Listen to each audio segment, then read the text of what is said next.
Good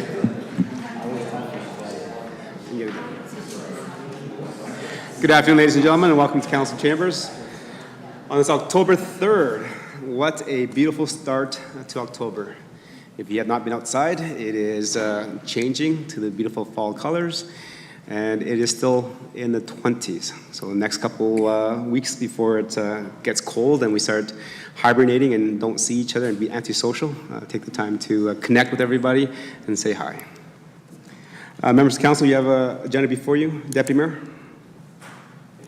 I'll move that Town Council adopt the October 3rd, 2022 Governance Priorities Meeting Agenda as presented. Okay. Thank you. Administration, anything to add? Your Worship, nothing to add. Okay. Call the question. All those in favor? And that's carried. Moving on to the agenda is the public input session. This is the time that we allow residents to talk to council about anything that's not on the current agenda.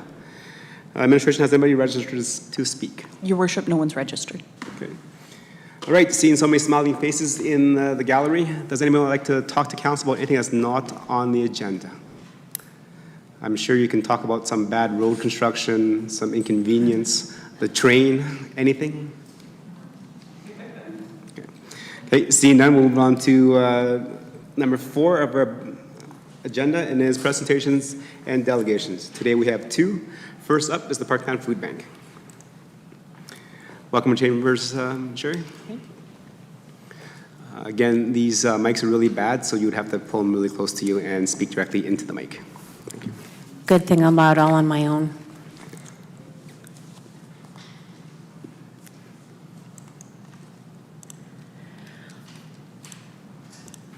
All right, well, thank you, Mayor Choi and council members, for letting me present to you this evening. As we have limited time together, I'll jump right in, speak real quickly, and would love to take your questions at the end, as soon as I fix that. So in 2020, Parkland Food Bank identified a rapid shortage in our capacity. You may have heard me mention this once or twice over the last couple of years. We've completed renovation projects in the past. We added 3,000 square feet in 2015, and that was quickly used up after facing only one economic recession. So to move forward in a more long-term fashion, we hired Stantec Architecture to complete a facility needs assessment and construction feasibility report. I believe you received a copy of this completed report, but tonight I'll just share some highlights just in case you didn't do your homework. But first, the disclaimers. This report is info pertaining to project feasibility. It's to help with our space planning. It's high-level costing based on projected growth. It's information pertaining to our site constraints, design strategies, and opinions of probable costs. And it's to consider the challenges and impacts on the food bank's abilities to provide a reasonable level of service to the tri-region. This report is not a business case document and is not intended as final design solutions and are not assumed to extend to detailed design or construction. So before looking forward, we needed to look back at the history of food bank growth. Parkland Food Bank launched in 1985, but in 1995 moved to our current location at 105 Madison Crescent thanks to a generous donated land lease from the city of Spruce Grove. 1996 was our first full year of operations out of that 3,000 square foot facility. So we distribute food a variety of ways through our food hub program and through drop-in programs, but our most consistent food distribution over our history has been through our monthly hamper program. So we use that data to get an idea of growth. Over 25 years, we experienced a 325% increase in just that monthly hamper program. Our biggest 5-year jump was between 2011 and 16. Key factors for those 5 years: 2013 was our first year offering hamper 12 times a year instead of the previous 6 times a year. 2015 was the beginning of an economic recession here in Alberta, and 2016 was our first year operating out of our expanded space. So we went from averaging 186 hampers a month in 2012 to 195 hampers a month in 2013. We went from averaging 382 hampers a month in 2015 to 567 hampers a month in 2016. And so far for 2020, we're averaging 700 hampers a month. So what goes out needs to come in first, and over the years, we're able to track our donations more accurately, expand our donation program to include food rescue, and the 2015 expansion allowed us to accept more donations from our community. Over 25 years, we received an additional 2,560% more food, with an increase of 425% between 2011 and 16, which continues right through, as you can see, to 2021. So looking forward with that information, we can estimate distributing 32,600 monthly hampers in 2045, which averages 2,700 hampers per month. And we can expect over 2 million kilograms of food to go through our warehouse. So to meet the vision of Parkland Food Bank, we identified the following requirements in our future plans. So we already looked at future growth. We also need to address our food rescue program, where we collect unsaleable food from grocery stores, restaurants, and food distributors. We need proper space for our dedicated volunteers to sort through all that food, remove anything unfit for human consumption, and prep the remaining food for our programs. Our Food Hub program is our relief valve for when we receive more perishable food than we can put out through our hamper program. We distribute food to other local agencies with a similar client base as the food bank. We need appropriate space to stage each agency's food for them to pick up. We need to look at safe access for the facility for staff, volunteers, clients, and commercial vehicles. Any proposed design must limit or eliminate crossover between delivery vehicles and customer and staff vehicles, be conveniently accessible for clients and volunteers while maintaining client privacy. So centrally located for our population, easy to find, but we don't want the whole world watching the clients come out of the building with their food. We need to provide barrier-free access, and we need to look at how individuals traverse the site with food hampers in their push carts in all seasons. So imagine pushing a heavy grocery cart to their car in the middle of winter. We also identified an opportunity to expand services offered to our clients and the community by partnering with other agencies and like-minded organizations. So we're seeking engagement with potential stakeholders. This could include financial support, family support, mental wellness, and food planning services. As such, a new facility needs to include dedicated areas where community partners can reside and work, allowing for a more comprehensive support space for our clientele. Specific program areas have been identified for that expanded service offerings, including dedicated partner office space, shared reception areas, shared boardrooms, multi-use classroom areas to host workshops, seminars, or training, community kitchen and cafe, shower facilities and laundry facilities, and warehouse space for partner storage. So our site design identifies development strategies for a new building. So the options we were looking at would be expansion of our existing building, the construction of a new building on our existing site, or construction of a new building on a brand new site. First, a review of our current site was undertaken and a few limiting factors were identified. Those included the utility right-of-way along the east side of the building, a gas right-of-way along the back of the building, as well as a significant area dedicated to water management. So each strategy presents with unique challenges that may require concessions impacting design, schedule, and/or budget. We discovered there's no way to expand our current facility while remaining operational while meeting those targeted projected needs. Any expanded facility attempting to provide space for a 20-year projected growth would necessitate a complete overhaul of the existing building and require a temporary food bank location. This is also the case with a new facility on the existing site. All current operations would require relocation to a temporary site prior to decommissioning of the existing site and then the new construction.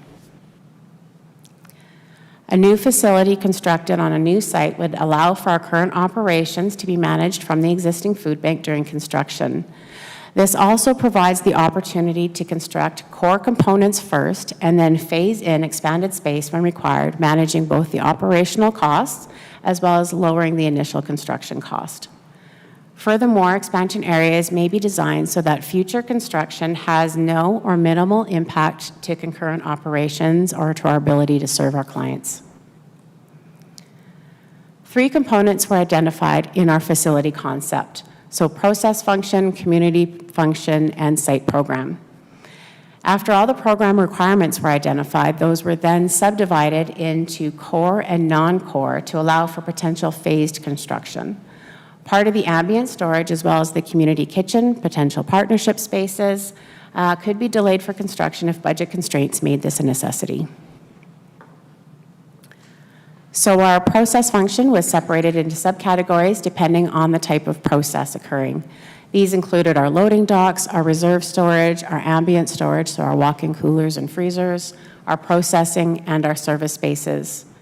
The core space requirement for this would be 1,176 square meters with an additional 464 square meters non-core storage.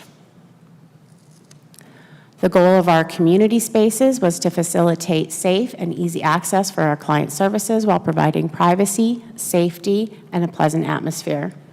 The core 509 square meters would include our administrative area, our offices and meeting rooms, staff support, volunteer support, and client service areas, with an additional 388 square meters non-core area for potential partner spaces, community kitchen, and cafe. So to summarize, we'd be looking to eventually have a 2,537 square meter, or for those of us that are older, a 27,298 square foot building.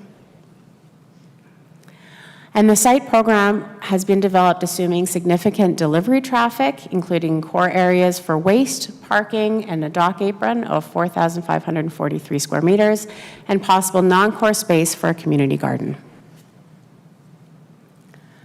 So for a complete project that addresses our process functions, community functions, and our site programs that includes both the core and the non-core spaces, ends up as an 8,888 square meter or 95,635 square foot facility. This would require approximately 3 acres of land. So our preliminary cost estimates were completed by GenCol. This cost estimate was considered as a Class D level estimate relating to the identified spatial needs and functional program. This budget has been developed to give a realistic value of the direct construction cost for this project. Although the budget is based to be accurate, values foreseen to be true, there is no guarantee that this is an absolute representation of what the final cost will be. This cost estimate includes the site development and site service costs. This cost estimate does not include our furniture, so our tables, our desks, our chairs, operating equipment such as racking and coolers and freezers, design and consulting fees, all connection charges by utility companies, and of course GST.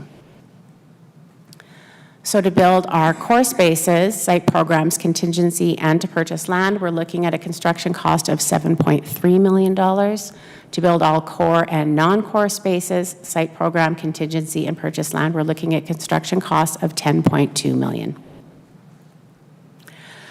So we have very lofty goals that we aim to accomplish over the next 6 months. First is to find out what our options are on the land currently leased by the City of Spruce Grove. We need to know this before we can even look at purchasing new land. Second, we're investigating qualifying for bank financing. If we can finance the majority of the project, we can get moving faster. Then we can try and reduce the amount of financing needed by identifying grant opportunities, partner funding, capital campaign, and then municipal contributions. And we need to identify 3 acres of land that meet our identified requirements of accessibility, privacy, and ease of access. Once those tasks are complete, then we can look towards connecting with contractors and start moving into a design phase.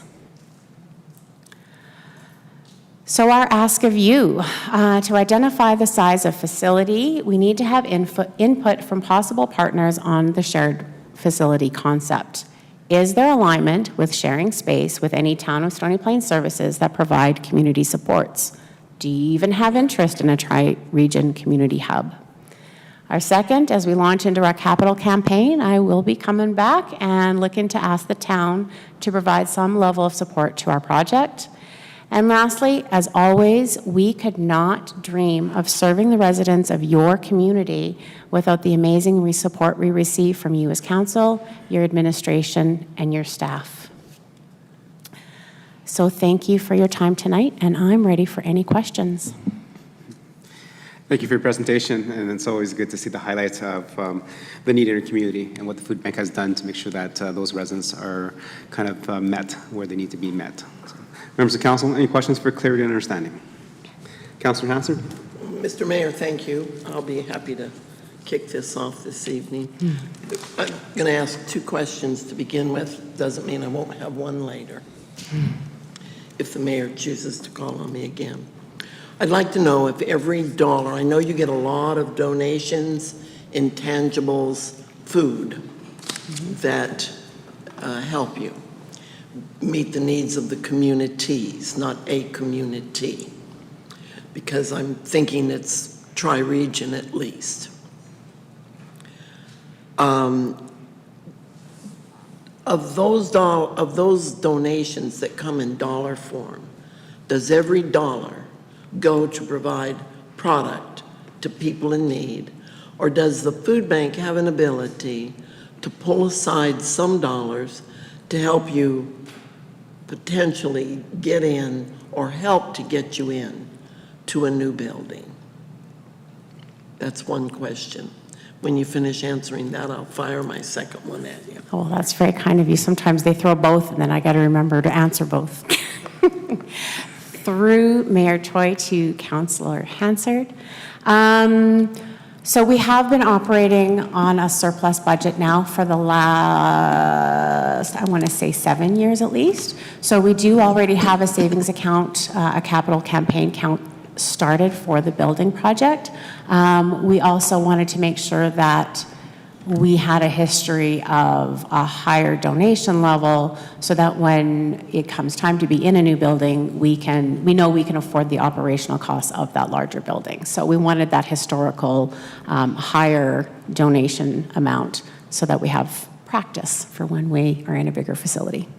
So you do have some money a growing amount. Absolutely. Thank you. Mr. Mayor, may I ask my second question? Go ahead. Ms. Constable, going back a number of years, this council, other people sitting in these seats, asked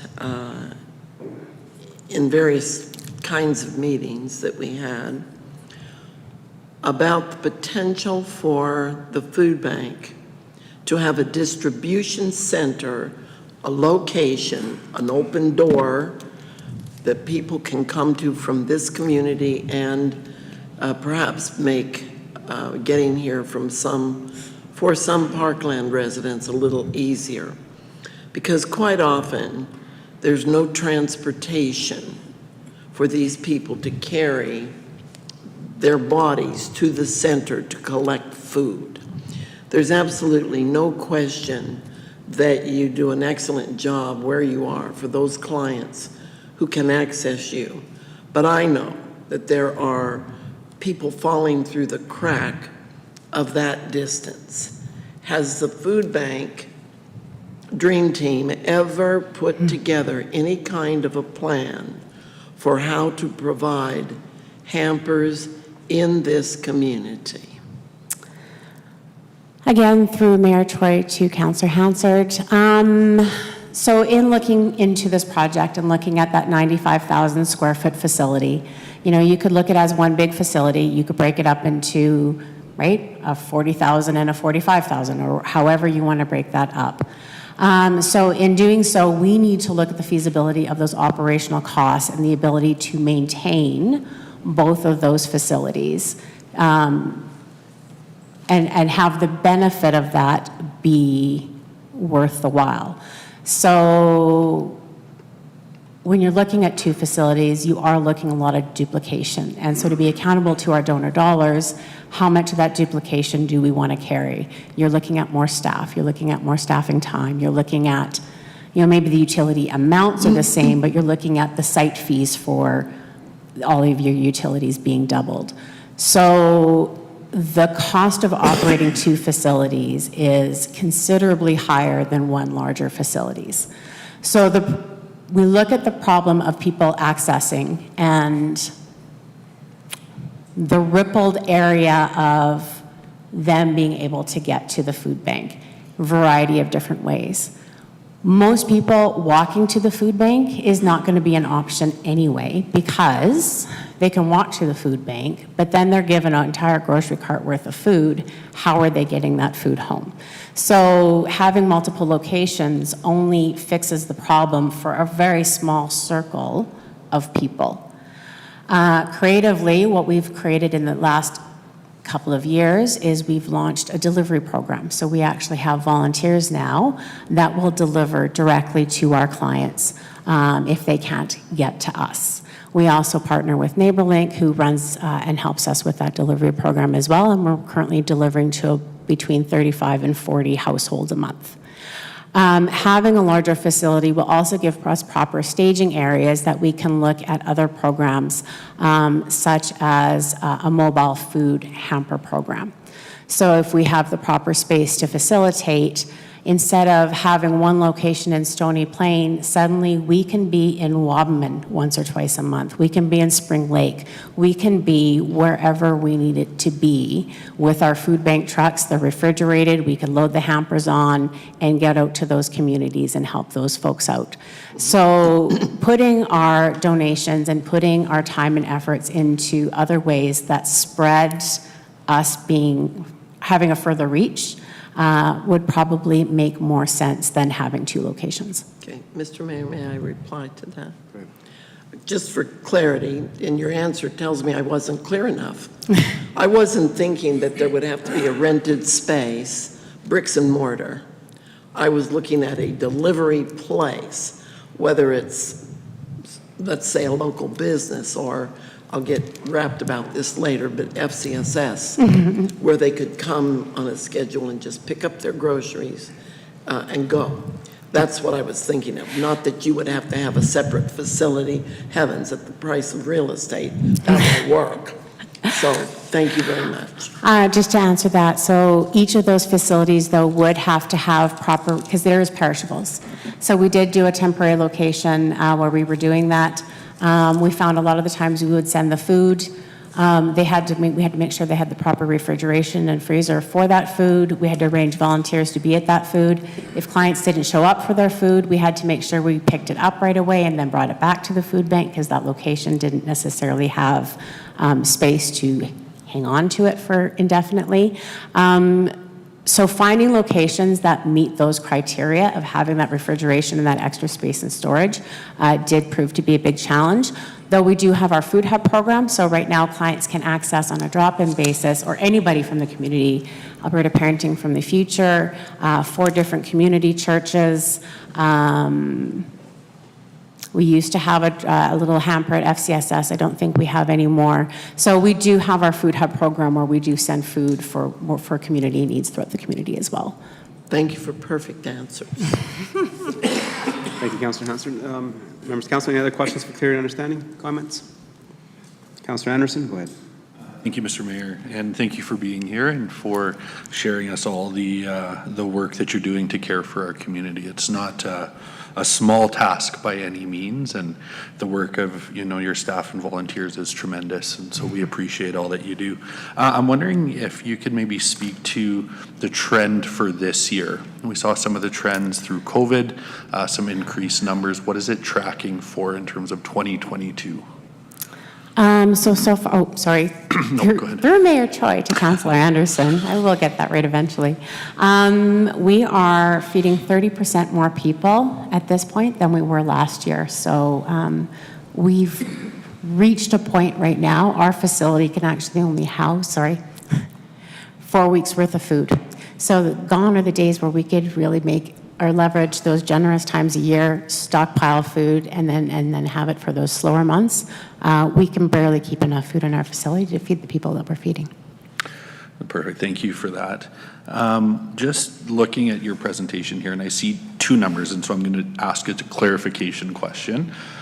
In the report from Stantec, there was just a comment there around the current outlook being, on average, being able to manage 800 hampers a month.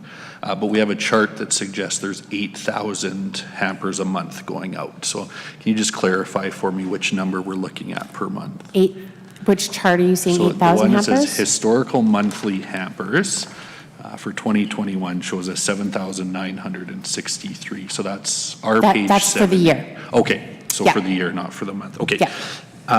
Can you maybe help me understand how many of the hampers are actually being delivered? So you had mentioned there are some people that can sign up, have their hampers delivered. So if we're looking, 8,000 for a year, so I don't know, 600 to 700 per month, what percentage of those are currently being delivered? Between 30 and 40 hampers a month are delivered. Okay. Sorry, am I okay to keep going on that line of thinking? Thank you. Obviously it's a huge undertaking, and I know some of the space at the food bank there is designated for, the pickup and the interactions with the families that are coming down to see you. And, I had made some notes throughout along the same lines of Councillor Hansard around some of these maybe more local distribution hubs, and I hear, some of the challenges that you've been faced with. And, I guess my wonder is what it would look like in terms of increasing delivery as opposed to increasing the facility size. And so removing that barrier of pickup altogether and providing an increased opportunity for delivery and maybe the cost benefit that might exist there as opposed to building a new facility. Through Mayor Choi to Councillor Anderson. The food storage space, the food processing space would all remain the same whether we're delivering the food or whether the clients are picking it up. The client services space is still not going to be gigantically huge. It certainly wants to be bigger so that we have proper space for everybody. So whether we're delivering the food or clients are coming and picking up, we still need the food to go through the building, and there still needs to be the space to process that and make that happen. We still need the proper refrigeration for our milk deliveries. If we're looking at 17 pallets of milk, whether people are picking it up or it's getting delivered, we still need to process 17 pallets of milk, right? Yeah, so really, delivery or pickup, the space of the building isn't as impacted. Sure, there's still a limitation. Yeah. In the costing, the one thing you had mentioned that was left out was the additional costs for the equipment and racking and those sorts of things. And so I think some maybe can be transitioned from the current site to a new site. Do you have any idea about what that may cost in terms of outfitting a larger facility? We haven't really gotten into, because a lot of the design will have to be done before we're really looking at specific equipment. So until we start getting into the design phase, we won't really be able to get clear costs for that. You're right, a lot of it can be kind of transferred over. And then as money comes available, we can look at upping technology into equipment. So you may have seen in that feasibility report, we could look at storing pallets of food just on pallet shelves, static pallet shelves. But ideally down the road, if we wanted to maximize our storage space, we would be looking at the gantry system. But I mean, a technological system like that, you're looking at $1 million. So that would definitely be down the road, unless of course we got some magic grant that helps us with specifically technology. So for sure. Yeah. Awesome. Well, and I appreciate your responses there. They're the things that just kind of clicked as you were speaking that I had questions about. I think it's really awesome actually that you're here tonight, the same night that we're talking about opportunity for urban agriculture as well, because I know there's been some overlap there and people picking, fruit and bringing that down to be distributed and that sort of thing. And, going through the numbers, the food rescue and the growth there, I guess want to end with this, but, kudos for all that you're doing because, you're leveraging resources in the community, you're making the best use of the human resources, the food resources, and, that's something to be commended. So, no, we appreciate all you do. So, thank you. Thank you. Thank you very much. And then just in reference to what Councillor Anderson said regarding the monthly projections. So it's on page 70 of 242 and 72. They both say monthly hampers, and it does say 7,000 for. Okay, that would So be I a was- misprint, so that would be a year, not Okay. a month. God Okay, help because I was us. saying, like, that's a lot of hampers. Okay, that sounds good, because I think during your presentation, you said 2020 was averaging 700, and then on here it says 7550. So I'm like, whoa, that's a Yeah, so 700 a month, 7,550 a year. Okay. Councillor Meyer, go ahead. Thank you, Your Worship, and through you to our guest, Sherry. Thank you very much for your presentation. Easy questions for me. In regards to the construction costs, the numbers that you presented, does that include land acquisition in that number? Through Mayor Choi to Councillor Meyer, yes, it does. Oh, okay, terrific. And then I just piggyback a little bit on what Councillor Anderson was talking about in terms of food rescue. It is possible for residents to bring down, say, things from their garden to donate? Absolutely, and just to refer, so food rescue wouldn't necessarily, we would count that as still a community food donation if somebody grew food or they picked their apples or whatever and brought it down. Food rescue specifically, that more industry focused, and it currently makes up 64% of the food that we receive. So we receive far more food rescue when we're gleaning and rescuing a lot more product that would go in a dumpster than we are having donated. But yeah, we'll take, I think the only thing we can't take is wild meat. And that's it. Okay, thank you. All right. Any other questions for clarity? Councilor Fletch, go ahead. Yes, thank you, Your Worship, and thank you for coming out tonight. It's always a pleasure to see you and hear what you're doing within our community. I'm going to go totally a different direction. When I read this package, I see land, build, and a big $10 million project. Have we considered the alternatives today of having somebody else develop this for us and do a possible lease to purchase? Have we looked at interim financing for other projects that may cut that aspect down?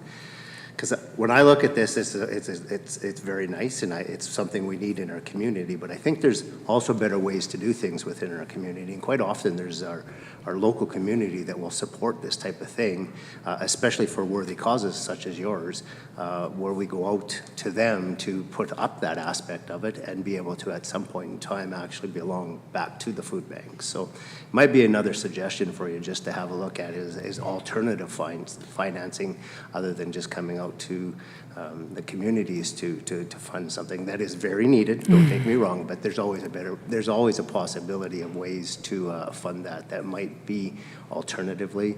Maybe it's something that the municipalities can partially fund and local organizations fund too as well. So it might be something just to consider. Through Mayor Choi to Councillor Palechko. I don't know if I exactly understand what you're kind of referring to though through that. So could you kind of make that into an example of what you're thinking? So we have local developers that build. Yep. They build the building Yep. and they finance it. If a local developer wants to build me a 27,000 square foot facility with parking for 100, I would be over the moon. Well, again, maybe it's not the 27 to begin with. Maybe it's on a piece of property that's 3 acres someplace Yeah. where you could And grow then we into could grow that, into, right? absolutely. You know, the way I kind of read that is it's something that we need over time, a large building like that, Yeah. which would house over a period of years. So, maybe today we build a 10,000 square foot building and we build it up to what it could be. The core and the non-core Yeah, that we were yeah. talking to. So yeah. that's kind of what I'm getting Okay. at is there's lots of local developers with lots of land that sits, that they may want to Got invest my in. tendrils all out there, you betcha. I've been spreading the word and trying to find somebody that's feeling super community orientated. It's nice to see your program. It's a well thought out, nice plan, and it shows some growth over a period of time. And I think that's what I looked at when I seen it, was the ability to build something today that would house what we need with the potential to get to where we're going to need to be over the period of time. So The last thing we wanted to do was do 10 years worth and then be stuck and not be able to expand or do anything in 10 years, because we know how fast time can go. yeah. We're there right now. Sure, any more questions for clarity, understanding, general comments? Okay. Seeing none, I have a couple questions for you. I think you mentioned you have a few partnerships in terms of dropping off spaces for a few churches. You also mentioned APFA, the Family Connection Center. So in terms of looking at providing the regional service for our residents, would it be a possibility of having like kind of a hub and spoke model where the current facility transitions to be full, just the hub? It takes all the donations in, it sorts it done, and then from there it gets shipped out or delivered out to different places so people can get them. So instead of having, I'm just thinking like our current XSS center down by the old Fort Screen Plaza, there is room that we can maybe find some dollars for, like I said, refrigeration, et cetera. We already have staff there that people can, in our community in west of Stony Plain, come into Stony Plain versus driving over to Spruce Grove to get it. And then just having, that expanded capability of the current facility. Yeah, I mean, you're basically just describing our food hub program and just our ability to expand on that. And once we have more space and we can accept, like we've had to cap what we can take for food rescue, we've had to start turning places away because we don't have the facility to, like you said, process it and warehouse it and get it all sorted and then have those community partners pick it up. And then whether that's having spaces throughout or if it's just setting one of our food bank trucks that's refrigerated up, that we can just load it and it just goes wherever it needs to go. That's a very successful program that works in communities like Wood Buffalo, down in Lethbridge, right? Instead of having 15 refrigerators around town to try and coordinate that spokes that you're talking about, do you have one mobile refrigerator that can just go where it needs to go? There's lots of different options once we have the warehousing space to facilitate and process the food and get it out to however we want to get it out. Okay. You also mentioned through the presentation about kind of wraparound services for the non-core part of the building, et cetera. And I think it's a great idea to actually have those wraparound services so that you're not just addressing one need of individual. You can look at the other kind of needs and issues that we can address at the same time. Any thought of like partnering with the Family Community Center? There's already wraparound services there that are there. It's quite discreet because when somebody goes in there, you don't know exactly what services you're getting. Something like that, moving like the head offices to something like that where the wraparound service is already provided for you instead of having to build a facility to bring the wraparound service to you, because then every person that sends somebody to that location needs additional staff. Yeah, and then that's the part we have to work with those community agencies. But the last thing we wanted to do was start duplicating services. And for people to come in that are facing food insecurity is just a reflection of lack of finances, plain and simple. That's always the reason for food insecurity. And so we know that we're providing a Band-Aid to a bigger problem. You talk about people accessing us, they have the same issue accessing all of the services. And right now with all of the support exists in the tri-region. But for somebody who doesn't have that transportation, who's facing the hardest time they ever have in their life, who is humiliated and embarrassed to be where they're at, to have to come to us and access services and answer questions and then try and find a way to get across into Stony Plain to, Alberta Parenting for the Future to access services, to get to FCSS and get support in applying for their AISH application or get their income tax done and have to go through that process and drive across and get that.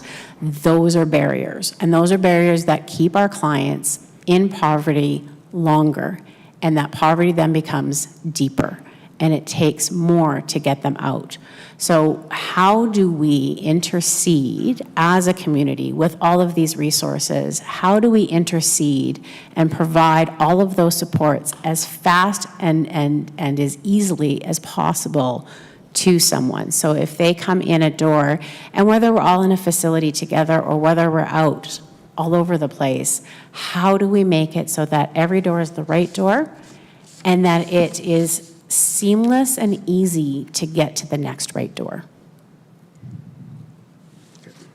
Okay, and that's a good comment there coming back, because that was my thought for this conversation was, if we had, for yourself, Parktown Food Bank, a dedicated individual at the Family Connection Center with all the wraparound services, or even utilizing the current Stony Plain FSS facilities or the Spruce Grove facilities, so that when there's an intake person coming to have that conversation, they can easily move down the chains and having people have that conversation without leaving the building or leaving the area for understanding who they're kind of connecting to, and then refabbing so that none of the clients actually go to the current existing facility and that expand that just as a storage warehouse. Yeah, that would just take a lot of logistics, a lot of equipment, a lot of, like I said, refrigeration, freezers, having 5 different boxes of food.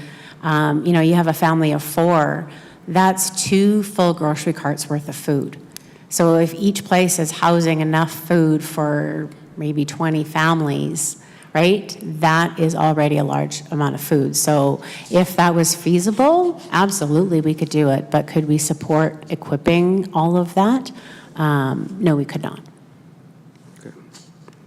Okay, and I liked some of the commentary here about the delivery program that you have, and that might be something that, if this continues to go down the conversation path and we're looking for new facilities and stuff, that might be a service level change. Instead of having everybody come to the facilities, you mentioned about making sure that, you know, they need a ride to get there and they also need a ride back because they have all the food that they're taking back, is maybe that it's more beneficial or more efficient that we just 100% morph into a delivery program with the intake, you know, at those certain locations where they have the wraparound services. Yeah, yeah. I mean, and Edmonton Food Bank kind of does the same thing where they have their hubs all over the city.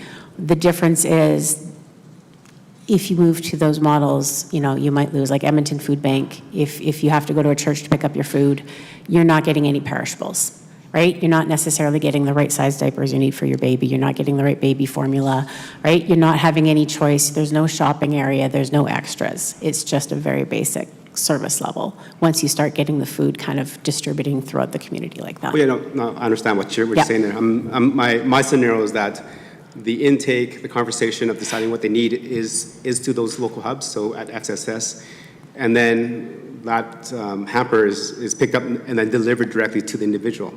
So now again, another added, so that people don't know that they're getting food dropped off from whatever. Just, yeah. Like, I'm not saying house it everywhere.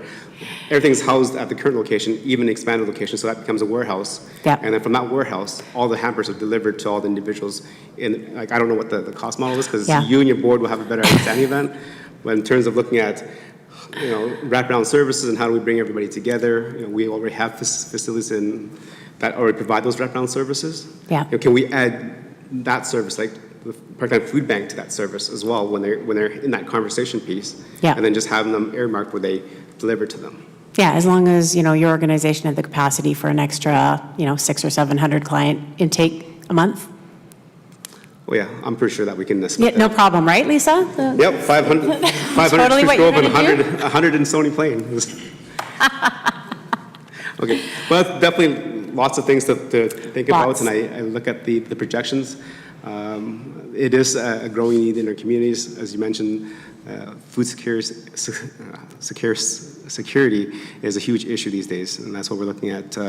Urban agriculture, how do we start growing community gardens, and then how do we get people with the kind of like the hand up and not the hand out. And I think that's what you're talking about in terms of wraparound services and everything, so that we can actually pull somebody out of poverty instead of just keeping them in there. So definitely appreciate the work that the board has done on this, and look forward to the next couple of years to see this unfold. Awesome. Thank you guys so much. Thank you very much. Appreciate it.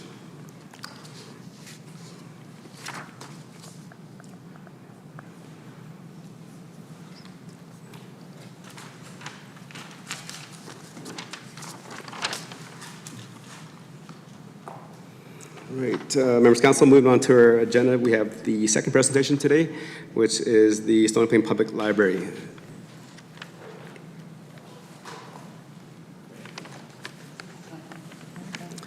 And welcome to Chambers, both Robert and Todd.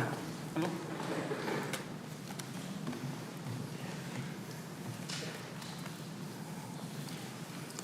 And again, if I can just ask you to speak directly into the mics, and then you can start whenever you're ready.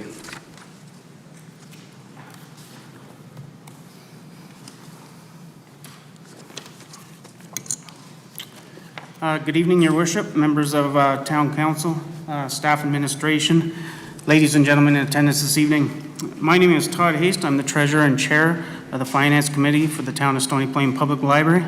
Beside me tonight, I'd like to introduce our new Library Director, Robert McClure, who has been with the library since April of this year. Our presentation tonight will focus less on last year's accomplishments and more on what Robert has seen over the last few months of joining the library. I thank you very much for inviting us here tonight to present our presentation for information purposes. It's been a challenging few years at the library due to the restrictions from COVID, as well as the move to our new, much larger space. Now that COVID has eased, we're seeing much more traffic in our new library, and tonight we'll be reviewing our operations from last year and look at opportunities for the future. Robert has a quick presentation of what he has observed over the last few months. Thank you, Todd. Hello, Your Worship and Council. As Todd just mentioned, I'm Robert McClure, the new Director at Stony Plain Public Library. To formally introduce myself, I started working in public libraries in 2006 and graduated from the University of Alberta with a Master's in Library and Information Studies in 2015. Since then, I've worked as the head librarian at the Edmonton Garrison Community Library and as the Director of Library Services with Yellowhead County Libraries. In every presentation I've made to councils, I've highlighted the importance of people. The people who work at the library, the people who use the library, and the people who oversee the library all contribute to creating a vibrant, accessible, and welcoming community hub. As identified in the town's strategic plan, Stony Plain is poised to be home to 30,000 residents very soon. A question for us all to consider is, what does a healthy, future-focused public library look like for a community of that size? Of course, we already have amazing people working for us at the Stony Plain Public Library. They provide great service and develop meaningful relationships with residents, as demonstrated by this quote from a patron of ours. Staff help the library ascend beyond being simply a place for books. As the wheel shows, our library is a dynamic place, offering multiple ways for residents to engage with their community and the world beyond. Modern, forward-thinking public libraries are no longer about what we have. They're about what we do. Put another way, the term library must now be viewed as a verb, not a noun. In March, one of our most popular programs, Chess Club, returned to the library for the first time since the pandemic. This program is a great example of our strategic plan in action, as it brings together residents of all ages, backgrounds, and abilities. As always, we provide free access to information and resources. We circulate books, we have free Wi-Fi, provide computers for public use, proctor exams, rent out our meeting spaces, and often partner with other organizations to serve our community. Other programs returned in person to the library this year, including those done in collaboration with our Indigenous neighbors. Here we have Diane Maley, a local Cree and Métis author, delivering an intergenerational story time as part of World Elder Abuse Awareness Day. Businesses and other public spaces expect residents to spend money in order to spend time in their spaces. Stony Plain Public Library is one of, if not the only, free place where community members can gather, connect, and engage with one another. Sports, fine arts programs, and day camps are wonderful, but are not accessible for all due to the associated costs. Here we have one of our summer students and 2 student volunteers organizing a free craft as part of the town's Midsummer Thursday festivities, celebrating the revitalization and reopening of Main Street. We save residents money that can be then used to better position themselves and make meaningful contributions to Stony Plain's economy. Previous annual reports have calculated that for each municipal dollar invested in the library, Stony Plain residents save north of $17 that could be spent locally. Here's a local entrepreneur using our Cricut machine and 3D printer to develop promotional materials for their business, highlighting how community and economic development go hand in hand. The past year has been a year of recovery and reestablishing connections. As the pandemic recedes, we've observed an increase in nearly all statistical categories. Our circulations remained relatively strong throughout the pandemic, and as of September 19th, are now approaching levels last seen in 2019. Memberships also held and even increased significantly when we moved into our new beautiful space downtown. That trend has continued with 824 new cardholders registering at the library so far this year. Lastly, we've seen a remarkable increase in foot traffic at the library. Our central location, beautiful facility, and return to previous levels of service has made 2022 the busiest year yet at the Stony Plain Public Library. That's significant, especially considering we still have a quarter of the year to go. In my experience, public libraries are primarily staffed by full-time salaried employees. Starting here in April, I learned that only myself and the assistant director hold positions of this nature here. All other positions are part-time, paid by the hour. I immediately saw this lack of staff affecting library operations. Our technology coordinator, for example, is employed part-time. In turn, technology services are only offered 2 days a week. We've had to cancel popular programs due to volunteers falling sick or moving away. Seeing this, I turned to legislative standards to contextualize my observations. Best Practices for Public Libraries in Alberta is a document produced by Public Library Services Branch, the governing body for libraries at the provincial level. This is the measuring stick for all public libraries in our province, as it outlines standards for libraries of various sizes to achieve. Public Library Services categorizes these standards in 3 tiers: essential levels of service, enhanced levels of service, and excellent levels of service. In my first months here, I used this document to determine that our library is below many essential levels of service. As alluded to, the main category we fall short in is staffing. To reach a standard of excellence, a library with our service population should have a full-time equivalency of 24. To be considered enhanced, we would need a full-time equivalency of 17.5. The essential standard is 12. We have 7.89. This affects the quality of service we provide, how often we're able to provide said service, staff morale, and the long-term success of the library. Not meeting the essential standard of 12 FTE also makes daily operations challenging. For example, we do not have reliable, consistent support for our technology infrastructure. This delays project timelines, limits our ability to run technology-based programming, and hinders our efforts to provide residents with the digital literacy skills needed to navigate the modern world. It hasn't been uncommon for me or the assistant director to be pulled away from meetings, council presentations, or other work to reset servers, troubleshoot technology, or liaise with tech companies due to the technology coordinator only working 2 days a week. Our operations are also confined to within the library. For us to reach new members, promote to the library to those who will be moving to our community, we need more people power. The staffing levels that may have been enough at our old location are no longer adequate for our new, bigger space. Staff are also essential for us to offer the cultural programs and events we all wish to see enhance the downtown area of Stony Plain. Public Library Services Branch deems it essential for a library of our size to have a full-time technology coordinator, and we plan to add a community librarian. In line with similar positions at the town of Stony Plain, these would be full-time, salaried jobs that can provide current staff with the stability needed to stay in our community long-term. These positions will also help attract qualified candidates to our community in the years to come.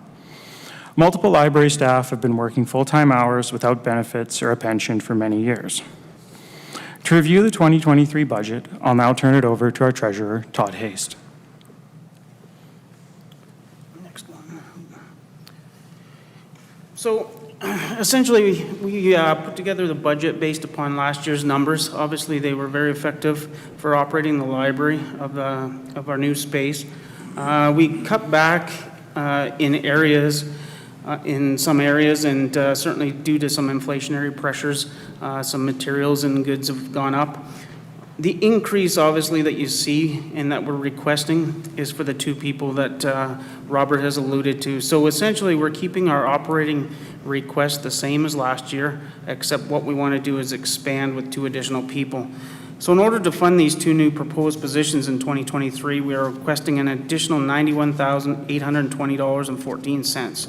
And that's just to have these additional 2 people. So essentially, we kept our numbers exactly the same as previous. We just want to increase our staffing levels. We're also looking to ask the federal government for funding to hire an additional summer student through the Canada Summer Jobs and anticipating generating more revenue due to the library being busier than ever. Our expenses from for budgeted for next year are, like I say, very similar to what we had last year. Obviously, our biggest expense moving forward is going to be our salaries and benefits, which Robert's alluded to. We've made concessions and found efficiencies and tried to remain at our current budget levels. And obviously, we're just looking for an increase in funding for these 2 personnel. So to reiterate, our funding request this year is going to be $500,096,320.14. And again, that's bringing our technology coordinator up to full-time level, which will provide residents with more frequent access to technology services and allow the library to be more responsive when technology problems are encountered. And these funds will also be used to hire a community librarian who will allow us to reach non-library users.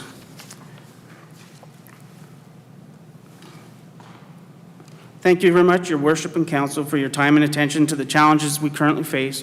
We look forward to working with you and administration to address these concerns, continue to provide quality service to the residents of Stony Plain, and welcome any questions you may have at this time. Gentlemen, thank you for your presentation. Members of council, any questions for clarity, understanding, or general comments? Councillor Loynes, go ahead. Thank you, Your Worship.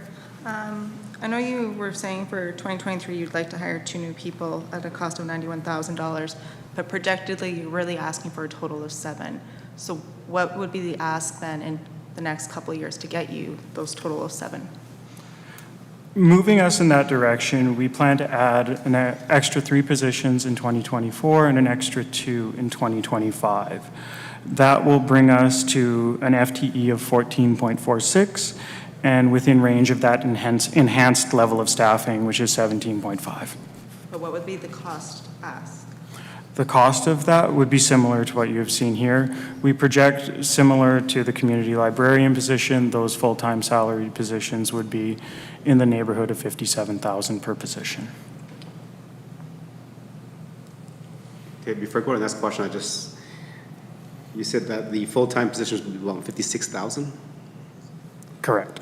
Okay, but on the slide further down, you have 57,000 to hire full-time. So that, in terms of a community librarian, what is that?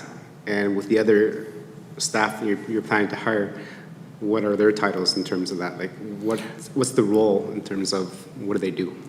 So the community services librarian will primarily be involved in outreach librarianship. So networking with our community partners, providing library services at community events, and generally promoting the library to those residents who we project will be moving to our community. In the next 2 years, we plan to also hire a patron services manager, program coordinator, full-time library assistant, collections assistant, and a marketing and communications coordinator.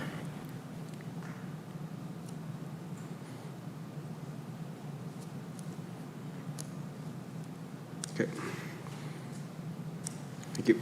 Any other questions for clear understanding? Councillor Hansard, go ahead. Thank you, Your Worship.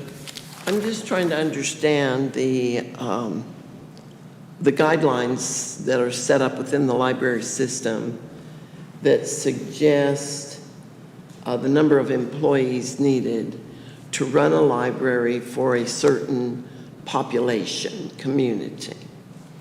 I know when we're talking essential services like ambulance or police, there definitely is a number that should be the target to which we all strive in order to keep those come on a moment's notice type services available. When the hierarchy in the library system says it takes 24 or 27 employees to 24 employees to run a library, roughly 1 staff person for every 1,000 people.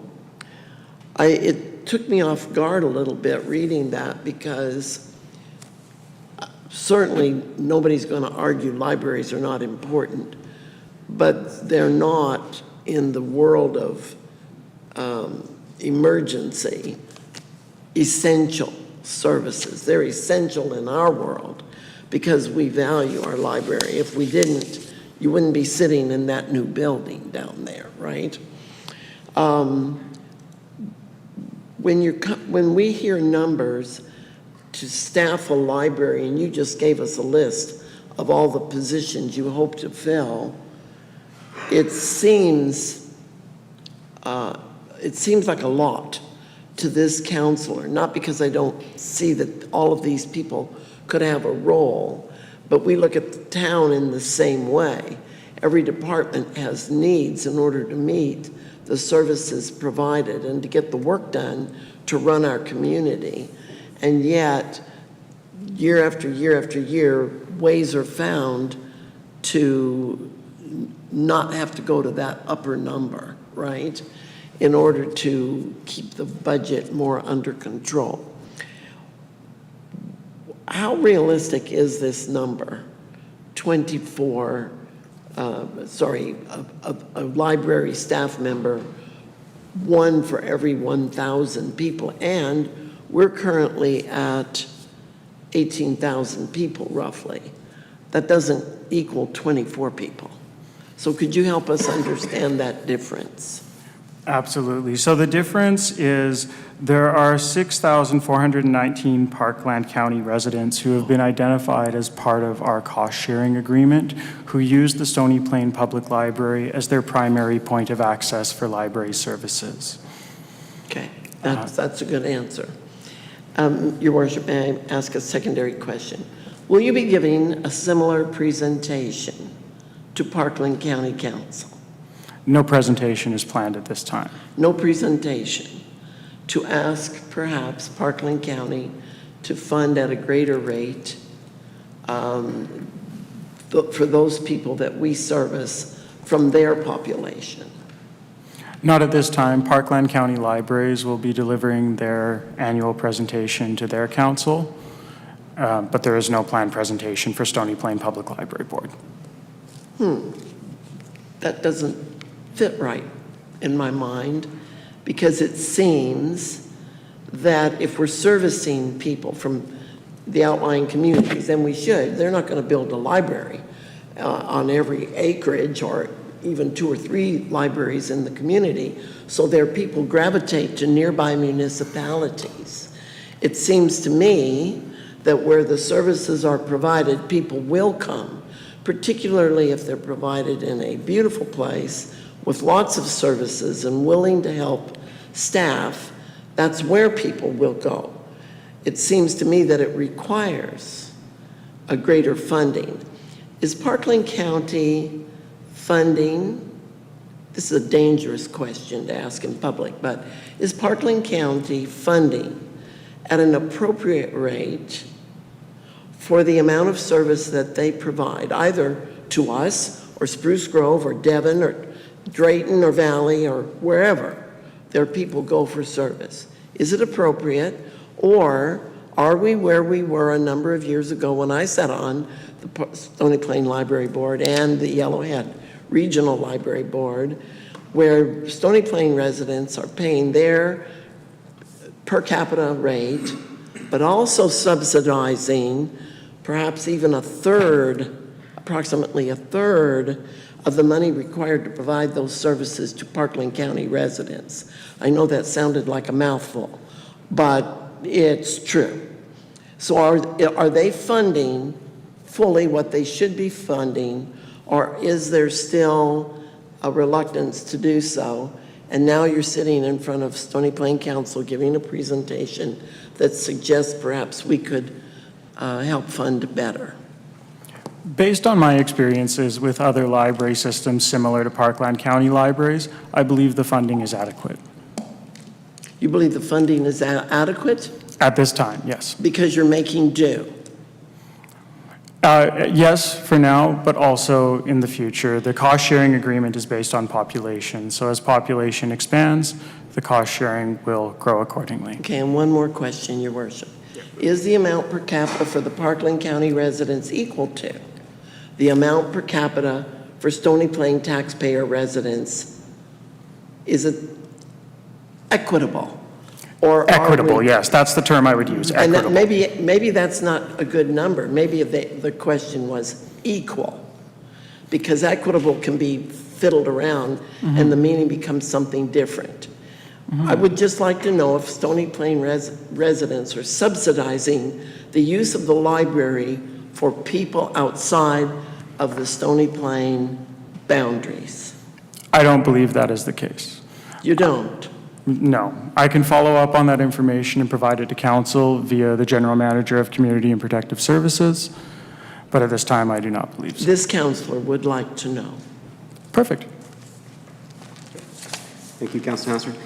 Just follow up there. Can you just provide it through your budget? What is the allocation from the Parkland Library? So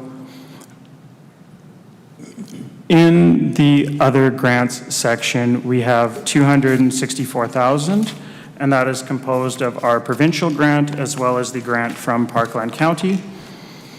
And the Parkland County Library Board provides $142,509.74 to Stony Plain Public Library. Okay. Thank you. I'll have a question later. Councilor Pachko? Yes, thank you, Your Worship. Thank you for the presentation tonight. I'm going to look at this a little bit different. First off, I'm going to ask you a real simple question. You talk about libraries using a standard. Well, we all know that each organization out there today likes a standard that they set for themselves. How realistic is that standard for the libraries that are in our province today, and how many of them in the rural area settings that we sit in today meet them standards? I think to Councillor Hansard's earlier point, it is a standard to strive towards. That's why we are asking for the positions over a period of 2 years and bringing us to the 14.46, which is within range of the enhanced staffing. Comparatively, Yellowhead County libraries, where I was previously, had an FTE for a standard of excellence. The FTE expectation was 10, and we had 6.13.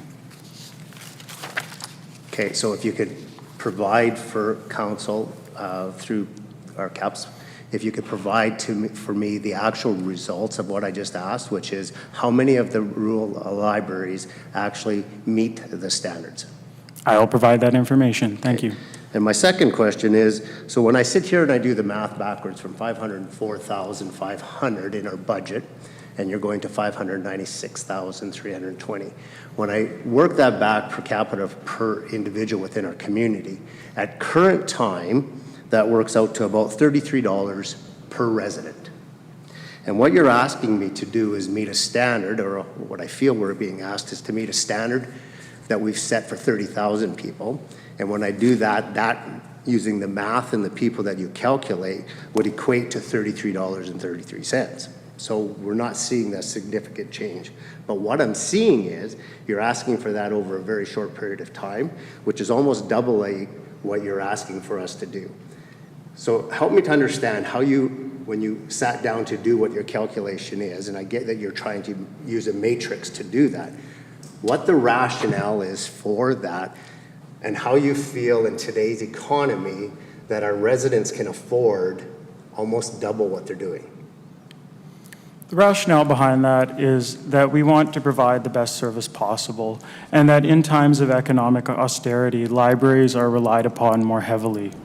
So it is our goal to provide that excellent service for the residents. Yes, it is at their expense, but ultimately we wish to come to council, present what I have learned, and make the case for support. Thank you. Councilor Anderson? Mayor, and thank you both for being here. When we talk more dollars, we want to see where those dollars go. And so we've talked lots about numbers and FTEs and those sorts of things, but I'm wondering if you can maybe hash out for me what level of service, if this passes and this is, approved and you receive these additional staffing, what level of service can our residents expect to see from that? Well, I think a very plain example of that is in regards to our technology coordinator. So currently our technology coordinator, as mentioned, only works 2 days a week. That means that they're only capable of scheduling tech help sessions for residents who wish to learn how to use their computer, how to use their iPad, how to navigate a platform such as Zoom. That's only available 2 days a week. With this proposal, they would be available 5 days a week. Additionally, they could also provide that technology-based programming I mentioned and support our technology infrastructure when it needs to be addressed. Okay, and what about service hours? Maybe you could hash that out for me a little bit as well. The same document that you referenced, I've had a chance to look at, obviously not with your eyes in terms of your experience, but when I read through this, it looks like with the move to an enhanced level of staffing, there's an increased expectation in terms of recommended hours to be open, services that are offered, those sorts of things. And so I'm wondering if you can maybe speak to that a little bit as well. Correct, yeah. With the appropriate staffing, one anticipated benefit is being able to add more weekend hours and potentially some more evening hours. So that would be a part of this plan. If you're able to have more staff, you expect that you would increase your opening hours as well, including and then increasing the services during those hours. Correct. Okay. Just for curiosity, our schools obviously have library spaces, those things as well, targeted for students. But there is, opportunity there for people to receive some of the services that you're trying to offer on a community level as well. Mm-hmm. And so I'm curious if there's been any conversation with our local school divisions around service offerings and availability of service offerings and those sorts of things. Absolutely. Yeah, we work with Parkland School Division rather closely. We have school groups coming to the library frequently, and an anticipated benefit of the community librarian position is that they'll be able to go to the schools and bring library services to the students. Okay. In the positions that you had mentioned, it seems like there's a lot of advertising, marketing, those sorts of things. And so I guess where my line of questioning really is coming from is that day-to-day experience for the patrons that are attending library services.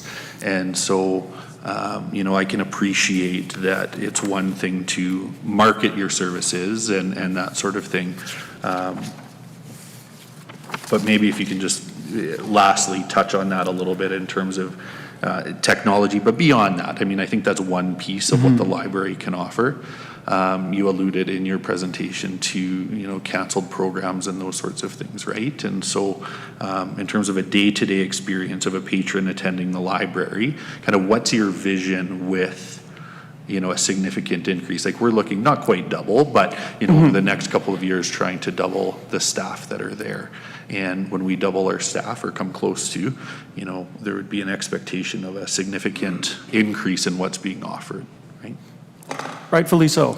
So the marketing and communications coordinator mentioned that is the 5th place in terms of priority. The number 1 priority we have is the patron services manager, followed by the program coordinator. So the patron services manager would be orchestrating all of the folks who work at the front desk, providing that face-to-face, in-person service. Then the program coordinator, of course, would be managing our programs, those free events that so many residents appreciate and come to rely on in times of economic austerity. You had alluded to this, sorry, just one last quick question about the opportunity for some Canada Summer Grants and those sorts of things. And a lot of organizations that offer some of these programs that you're referring to really do rely on those grants because they are best offered during breaks in school hours and those sorts of things. And so you had alluded to a single position possibly But is that something that could look to expand in terms of being able to apply for some additional grant funds for summer students and those sorts of things to offer some of the programming that you're hoping to do without having to bring in a full FTE to offer those experiences?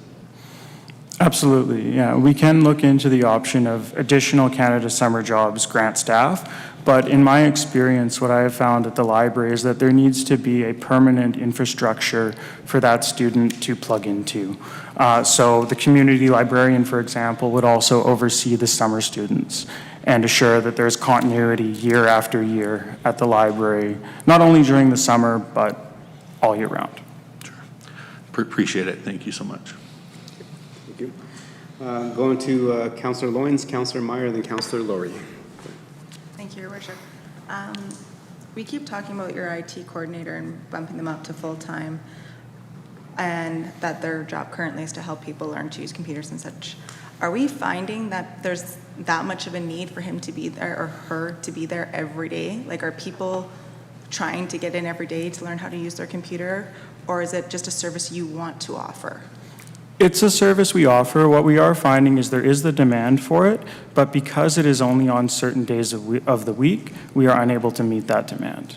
So there is, of course, there is demand to fill it, but also there's demand for more flexibility in the schedule. Okay. I'll leave it at that. Okay, thank you. Councillor Meyer. Thank you, Your Worship. I did have two questions, but I have a third one just in regards to, for some clarity in regards to Councillor Plechko's question. In regards to the PLSB staffing and standard full-time equivalency on page 105, correct me, those numbers are based on our current population, not a projected... Current population. Okay, thank you. So then a second question, in regards to the tech services, sitting on the YRL, I know that the YRL has a tech advisor out there. I'm curious how you find, is that helpful? And in regards to needing a tech coordinator, why is it that we cannot rely on our YRL? I've personally experienced this. So the tech coordinators at Yellowhead Regional Library, they are remote and they only manage certain aspects of our IT infrastructure. So there was a day when our technology coordinator was not working and our public computers, the platform that manages our public computers, went down. Yellowhead Regional Library was not able to help us with that because that's not a service that they maintain.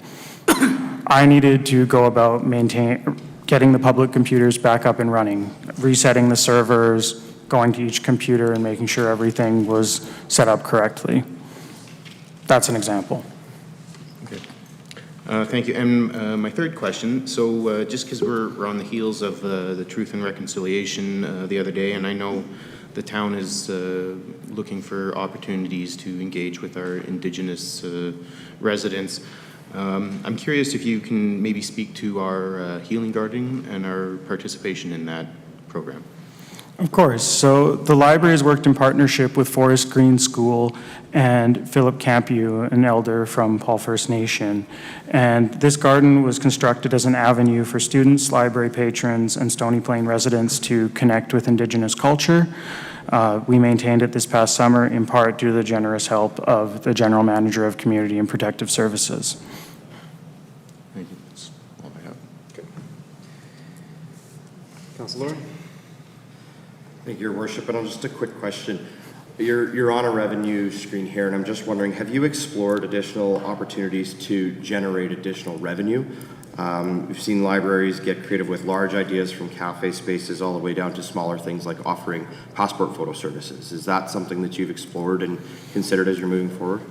We haven't explored it, but it's on my mind.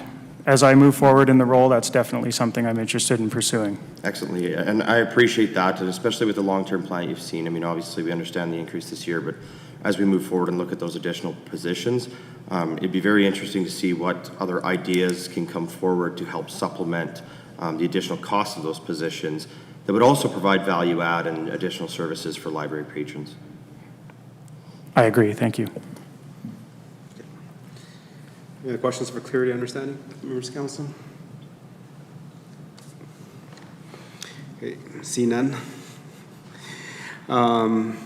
Let's go start on page 109 of our 242-page agenda. I think you mentioned earlier that currently the town is providing $504,000 and $500 in the 2022 budget. The draft 2023 budget, you're requesting another additional $91,000. So on the same line with what Councilor Pacheco said, if council approves that, that would be roughly $33.13 per Stony Plain resident based on an 18,000 population. Okay. Councilor Hansler asked the question, is Stony Plain subsidizing the use of the library for Parkland County residents? And your answer was no. But I asked you to break out those two totals under other grants, and you said that the Parkland County grant for 2022 was $142,509.75, which works up to about a $23.75 per resident, based on, you said 6,000 people is what our catchment area is, based on whatever agreement you have. So would it not be fair to say that the answer is yes? If Stony Plain is asked to fund every resident in Stony Plain at $33.13, but yet Parkland County is funding their catchment area in Stony Plain at 23.75% of the operating budget, then the answer would be, are we or we're not subsidizing the county's use of our library? I see your point. Yeah, referring to that equitable, I believe, but it certainly is not equal. So in terms of the presentations to Parkland Library boards, do you actually have the opportunity to present what services are offered to Parkland County residents to that board before they make their final decision of where the dollars are getting funneled to and how it is funneled? Is it per capita or is it just because they like one municipality better than another? I could inquire and report back. Okay, thank you. Looking to on page 124 of 242, looking at the presentations of the annual report that was provided for us, and under 124, under staff, besides the executive director and the assistant director, I count 18 staff members on that list for staff. Correct. So if I use, I'm just assuming here because then you know what that does. So I want you to correct me if I'm wrong here and tell me how this works. So you said there were 7.89 full-time equivalent staff right now. If I Yes. subtract one for the director, I subtract one full-time for the assistant director, that leaves 5.89 full-time staff for the year. So are you telling me that 18 individuals are divided into that 5.89 full-time equivalent staff for the year? Yes, so for example, on that graphic, I can tell you the bottom two lines, those are students, and those are students who work 4 to 8 hours a week. And then moving forward, we have some positions there that are 16 hours a week and others that they are administrative staff and do not count towards the full-time equivalency. Okay, so they do not count towards the full-time equivalency, but they are staff. Correct, because they are not providing service directly to the library patrons. Okay, so then let's ask that question then again, is how many full-time staff period do you have working for the library, not full-time staff that are actually interacting with the patrons of the library? Could you repeat the question, please? So how many full-time staff do you have that in total that work under the umbrella of the library that are not directly having interactions with the patrons? That would bring us, it is a 0.6 position, so it would bring us to 8.4.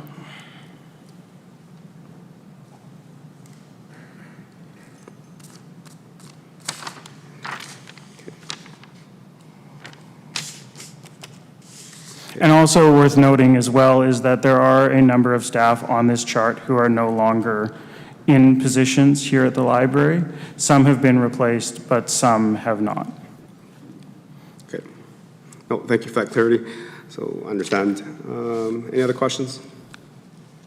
No. Again, thank you for the presentation. I 100% support the library and what is occurring there. As I've mentioned many times, the library is where I learned how to read and write. When I first came to Canada, I did not know how to read or write anything. I have actually grown up through the library system through here when it was located at the old community center, and then when it was across the street at the Parkland building, and then also down at the Fort Screen Plaza, and now over at the new location. So 100% I can see what the library does for a community and how it benefits it. We as council will have to look at the budget and then kind of dive into that, of what kind of increase that would be to us as total residents. But it'll be up to you and the board to figure out what you do with the dollars that you receive. Thank you very much. Okay, thank you. So that ends our presentations, council. Let's take a recess and we'll come back.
And continuing on our agenda to business items, 5.1 is the Stony Plain Library funding request. Go ahead, administration. Your worship, members of council, the only thing that administration would add is the total that has been requested from the, excuse me, the Stony Plain Public Library has been captured in our corporate plan and will be present for council to deliberate unless other conversations happen this evening that direct us otherwise. Thank you. Members of council, any questions for clarity on that? Councilor Anderson? Mr. Mayor, just to clarify, the amount for 2023 was captured in the corporate plan, or for the additional ask for 2024 and 2025 as well? Your worship, through to Councillor Anderson, we've been working with the library with respect to their 3-year request, and we've captured those numbers in the corporate plan for the next 3 years as we do illustrate and provide the 3-year window for council. Perfect. Thank you.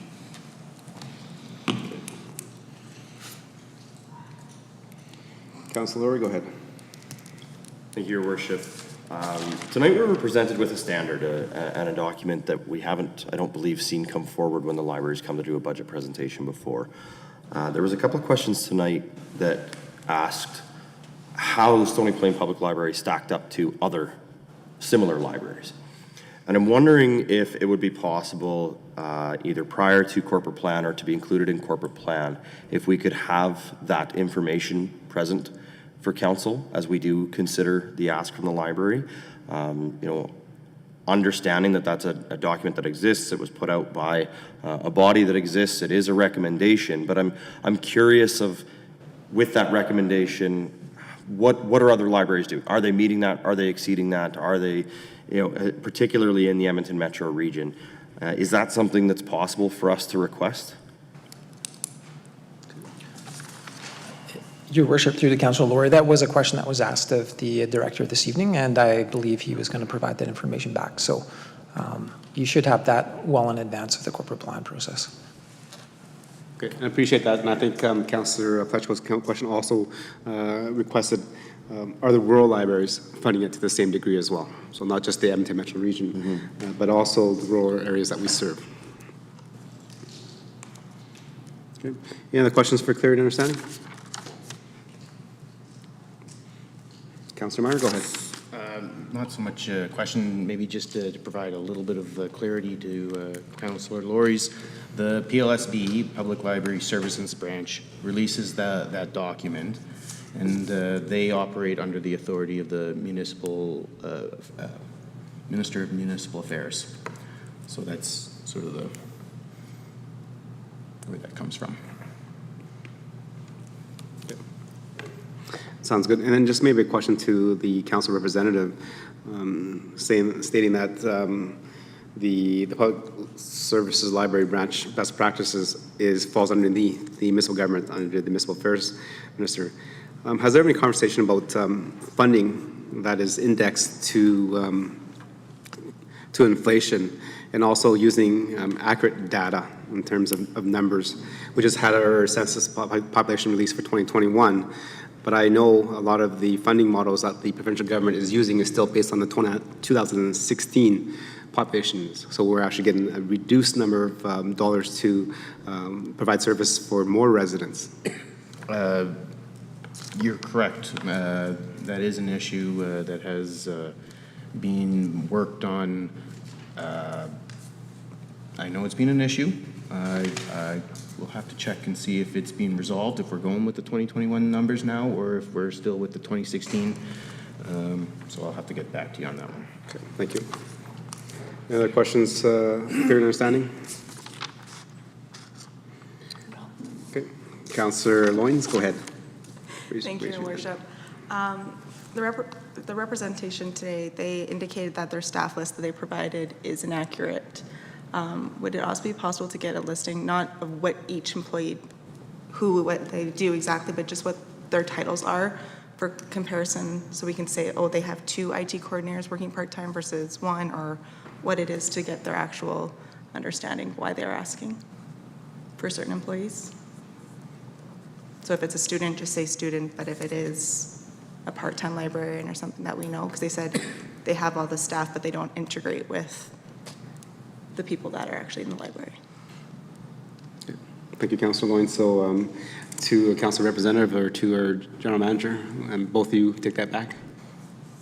Thank you. And just in response, I don't believe it was inaccurate per se.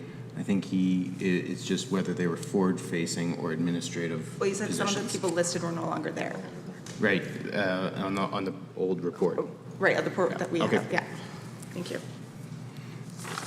Your worship, just for clarity, that was a 2021 report, so I would suggest the 22 report would reflect what you're asking this evening, but we can certainly get that clarification for the current day. And like I said, just their title, like, I don't need to know who actually holds it, just, yeah, thank you. If I may, just on that note, and maybe when we have our dialogue with the library staff and the executive director, we can try to take what their numbers and the way they're explaining them or putting them out there and put it into a format that we typically utilize. It might be a little more apple to apple from what you're used to seeing from our, in our town corporate plans. We can take a look at that. It might make it a little more translatable.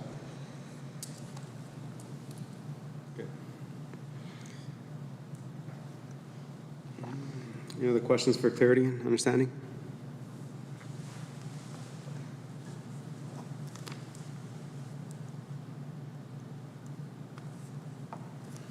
Okay, I have a question to our general manager.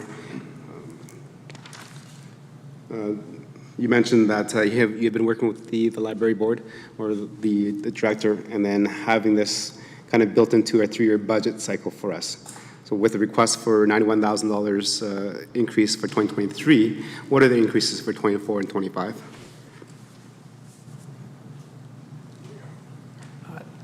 We can pull that information up, but it would take a few moments to get that for you.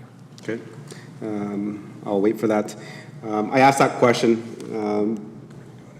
because I do have some concerns regarding what will be done during our corporate plan meetings. For example, with the $91,000 increase, that's an 18% increase from the current funding levels. So if that is built into the corporate plan, that is an 18% increase. Not a problem, and everybody knows how I support the library. But however, if council through deliberations looks at the overall costs of operating and want to reduce it by $45,000, well, then that's a 9% decrease from what it was in the projected plan. So are we going to have reporting saying that council reduced library funding by 9%, or did we increase it by 9%? Councilor Petchko? Yes, thank you, Your Worship. In answer to a bit of what you were asking, if I recall correct through CAPS, he allocated $57,000 per individual employee over the next 3 years, is what he indicated was the cost associated with it, which would have brought the total budget over the 3-year period from $500,000 to just about $1 million. Your Worship. Go ahead. Mayor Choi, I have the numbers for the corporate plan for the library. So what we've included at this point in time in the corporate plan for 2023 is $596,442. For 2024, $653,821. And for 2025, $711,219. Okay, and I appreciate that. And then that goes back to just a comment made by Councilor Petchko and what was requested here in the presentation. On page 111 of 242, it shows that a full-time community librarian is $57,000, so we'll use 58 for ease of calculation. Going back a few slides, back to page 108 of 242, the request is to have one for 2023 is current, 1 position and half-time position. But 2024 is 3 new positions. And as mentioned by Councilor Petchko, it's $58,000 per individual, which is $174,000 just to cover those 3 individual costs. So if we add the $594,000 that is currently projected to be in the 2023 budget, you add 174, it is $765,000, not 655. And if they add an additional 2 members at $58,000 for 2025, that's another $116,000, which then makes the grand total of $881, not $711,000. So as the general manager said, that they've had conversations with the library and there's been working into our 3-year budget. How do those numbers differ so much when the math is here, when it says the 3 times 58 gives you a certain amount? Has staff already reduced the request from the library board? Your worship, what we will put into our corporate plan projections will be what is submitted by the board, the entity itself. You know, I don't know unless the general manager knows something different, but, you know, I can't tell you what is exactly intended other than what you heard here this evening and the numbers that we put in. I'll stop there, Your Worship. I mean, those are their numbers. We put them into the corporate plan and have those dialogues with you. Okay, no, I appreciate that. And if those are their numbers that they're submitting to us to put into our corporate plan, then my request is to the council representative to ask for the clarification on the differences on what they requested and in their 3-year budget plan and what was actually reported on the presentation here in terms of full-time equivalents that they're requesting. Deputy Mayor? Thank you, Your Worship. 2 quick things, and I don't know whether the library board representative or administration can answer the first one, but it's something that I'm curious about. I know in the past our library has used volunteers.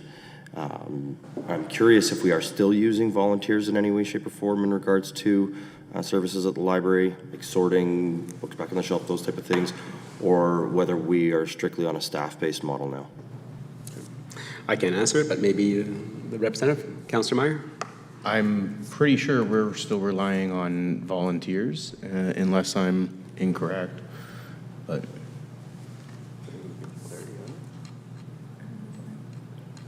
So my answer, it would be yes, because if you look on page 117 of 242, it does show the number of hours volunteered, which is 1,222.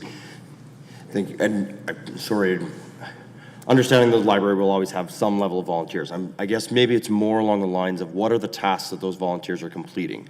So when the recommendation is saying, I think it was 12 FTEs or what have you for the essential level of service, do we currently have volunteers fulfilling those roles, or is it just paid staff fulfilling those roles? Like,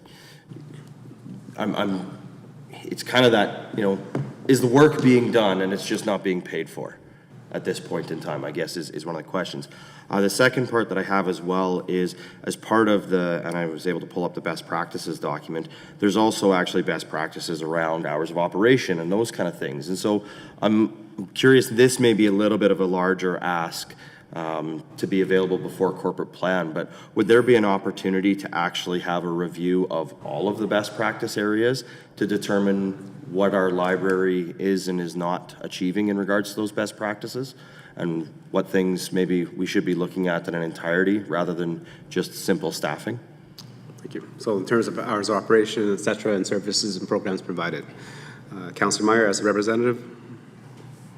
I'll have to get back to you on that one. So the question is, what other areas are we not meeting service expectations? Yeah, so the best practice document for public libraries in Alberta deals with many items from personnel, hours of operation, collection management, information services, resource sharing, accessibility, Indigenous, technology, facilities, etc. So we heard tonight about one specific area in personnel, and we heard where the library currently stands in regards to the personnel, in regards to the best practices. And so I'd be curious as to if there would be an opportunity to understand where our library sits in regards to the best practices on a whole. Okay, I can get that information for you. Thank you. Okay, any other questions, clear and understanding comments before I accept the motion? No. Okay, I just want to go back to the first question that I had, just kind of commentary, is that if administration has built in the library request at $591,000 and change, which is an 18% increase from the 2022 budget. If council decides to not fund it fully, and for example, we're just using numbers because if we go half the funding, then that's actually a 9% decrease in their funding that they requested. So in terms of reporting to the public, does the motion from council mean saying that states that we decrease the funding by 9%, or does it say that we increase the funding by 9%? Yeah, Your Worship, you know, I would say it's 6 of one and a half dozen the other. Traditionally, we have included numbers requested by community groups, and there's much more than these two. And if they request a 0 increase, then that's what we put in. If they request an 18 or like the TLC at 33%, then that's what we put in. You know, you could go the other way, which you would have it, the starting corporate plan that council sees would have, you know, those numbers would be status quo or previous year, whichever term you want to put on it. And then council would either have to add an increase to those, and it would, again, publicly be noted as a, you know, a motion to add X amount of dollars or what have you into the corporate plan. I think by and large, I don't know. I think by and large it's done in that it is a little cleaner because most don't, frankly. Most of the community groups come in with very, you know, I mean, a small amount, if anything, or there is only a few that have those larger amounts. Your Worship, I don't know that I'll say one way is better than the other. I'll just say that's how it's been done, and that's some of the rationale as to why. Right, and I'm 100% okay with the rationale, but putting it into the corporate plan as what is requested. But my question is, in terms of the optics, you mentioned that the TLC was requesting a 33% increase. 100%, we all support the TLC and what it does in our community. But if council decides to reduce that, so instead of a 33% increase, it's only a 16.5% increase, we're using half as easy numbers. So is it reported that the town council reduced funding by 16.5%, or did they increase funding by 16.5%? Again, it's the same dollars, same cents, but the optics to our residents and to our partners, it is 100% different. So is the question, how is it recorded? In the minutes? Yes. The minutes would require likely a motion to reduce an amount, I believe, if I recall. It would be, the way we've done it historically, the motion would be to reduce the funding to user group X by $43,000. Right. So in terms to our public, when it's reported out in terms of the newspaper and social media, then the motion would be that town council reduce funding to these groups, which is 100% inaccurate because we would have been increasing funding, but not the level that they requested. Your Worship, I don't know that I want to pass comment on public optic related to that.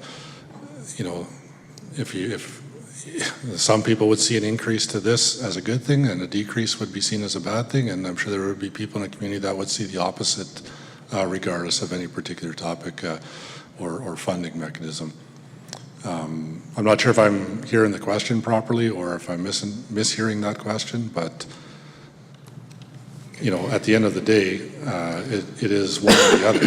You know, I mean, it could be stated that ultimately funding has increased to whatever group, because if you go to the previous year budget of $100 and now it's $110, then it's increased by $10. So it's a funding increase to that particular entity. 100%, it's a funding increase, but in the recorded motions, it's a funding decrease. This is like the reference of changing the whole property lines, isn't it? Where we technically increased it by 4, but it was recorded going against administration and decreased it. Okay. 100%, and thank you, Councillor Loynes, for bringing that scenario up, and that is 100% correct. Even though there was recommendations prior that council actually decreased the amount of space required and allowed more lots and smaller developments, it was reported that we actually increased them, which was 100% opposite of what we actually did in reality. Councillor Hansford? Thank you, Your Worship. Well, for me, I'm glad the mayor asked that question, and I hear that there's a way that items are presented in the corporate plan, which, by the way, this corporate plan, the 3 new people, 1 returning, 2 brand-new people, get to have their own corporate plan for the first time, this time, where we speak into it instead of having to just go along with pretty much what was put together previously by the previous council. So from my perspective, I always prefer to see things presented, if possible, in the positive, which would mean that we get told what the current budget is, we get told what the additional funding request is, and we choose to add a portion or half or all of the new money, so that no way can anybody say we took it away from them or we decreased it. It's maybe not how things have been done for the last little while, but it seems to me to go down better. And I would rather people understand that council has it within its purview to add to funding, to decrease funding, or stay status quo on funding, and where we are adding, that it not be misconstrued as we took money away. We did not give them what they wanted, but when people come to us, when organizations come to us for funding, it may be outlandish, it may be reasonable. I would rather see it be stated what it was and what we've been asked to give extra, and now we will grant this much of that so that it comes out positively. I realize that would upset the apple cart of the way things are done right now in the corporate planning process and how it's presented, but the public needs to understand that we aren't taking it away. I think the mayor's comments are, I'm receiving them well. It makes sense to me that we not be seen to be reducing from what they asked, because we automatically put in the corporate plan what they asked for, the extra, when really that may not be in the cards at all for that particular corporate plan. I think of days when the TLC came with large requests. So we put that whole big amount in, and now we are not going to grant that because we've reduced it. No, we didn't. We actually added, but it doesn't come across that way. So I realize I'm just saying what the mayor is saying, maybe in a little different way, but there's a way to make things stated in the positive instead of in the negative. And I always prefer, if possible, to have them stated in the positive. Thank you, Councilor Hansard. Any other comments, questions, or clarity? Well, Your Worship, I prefer if let's just clarify this to a certain degree then at this point, because we are in the midst of finalizing this, and again, in some ways, corporate plan related, so to speak, like the production of the document and so on and so forth. It is sort of, and I use the term 6 of one, half dozen of the other. And so just, in some of this dialogue, if that's the way it is being, I would say, without taking a formal vote, if that's the feel of council, we can certainly do that. And I think there's only, there's a handful, because most of them don't seek, there's only a couple that we would have to shift. And I think the other thing I was just told as the conversation was going on, I think resolutions in the past are up to council's wording. So the resolutions themselves, the wording is as council wishes it to be at that point in time in those meetings. Okay, so here's my take on the kind of the corporate plan process. I think we have a great process that allows our user groups to come and talk to our administrative staff and to plan for the future in terms of that 3-year budget. I don't have a problem having those incremental increases built into the corporate plan. I think we've talked about in the past, 3 to 5% inflation and kind of ongoing expenses. However, when I see our partners and other user groups come with a large ask, I believe those large asks should be held off to the side so that council can have have that conversation around the table during corporate planning to decide how much we want to add.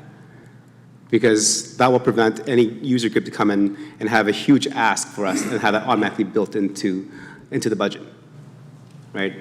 So I think the way that the process that we're doing in terms of partnerships, when they have the 3-year plan, when it's a small incremental increases, it's very easy, it's understandable, we all get that. But when it changes in business model or service levels and there's a large increase, for example, 33% of the TLC budget, that's a huge tax increase for our residents. Even an 18% for the public library, that's also a huge increase for our residents. So when it's that much of an increase, personally, I believe that should be held off and then allow council to add that on instead of having council reduce that amount that they requested. Councilor Anderson? Appreciate what was just shared by the town manager, and the piece that kept coming back to me listening to the conversation is very much in agreement with what you've shared and what Councillor Hansard has shared. But I do think there is some opportunity to wordsmith a little bit, and the piece that just kept coming to me was make a motion to increase whatever budget line by so much over the 2021 funding, whatever that's going to be. Like, I think just some tweaks in terms of wording our motions will accomplish the goal that we're talking about here, ensuring that the public's well informed as to increase versus decrease and what that looks like. And so it sounds like the town manager is taking that under advisement and trust that when we go through this process that it will be framed that way. So. Yep, sounds good. Thank you for your comments, Councilor Anderson. Okay, with that, Councilor Meyer, if I have you make the motion, please. Yes, thank you, Your Worship. The Town Council accept the Stony Plain Public Library 2023 funding presentation for information. Okay. Members of Council, any questions, comments, and debates on the motion to accept for information? See none, call the question, all in favor? Okay, and that's carried. Okay, moving on to 5.2 is the Urban Agriculture Plan. Go ahead, administration.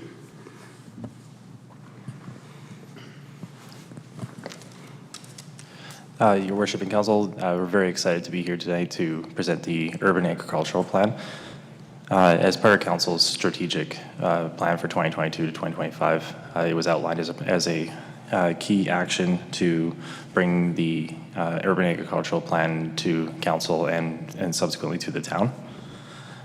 To create this plan when the town administration was able to take advantage of a grant through the Adaptation and Resilience Training Program with the U of A to help supplement staff and create this plan before Council tonight.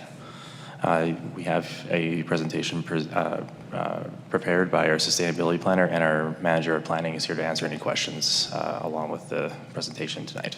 I'll pass it over to the sustainability planner for her presentation.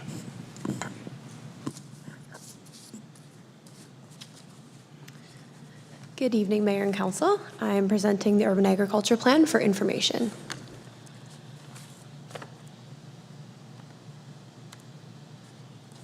Through this presentation, I will introduce Stony Plain's Urban Agriculture Plan, provide rationale for the project, summarize the timeline and process followed to complete the plan, and review the next steps now that it's complete.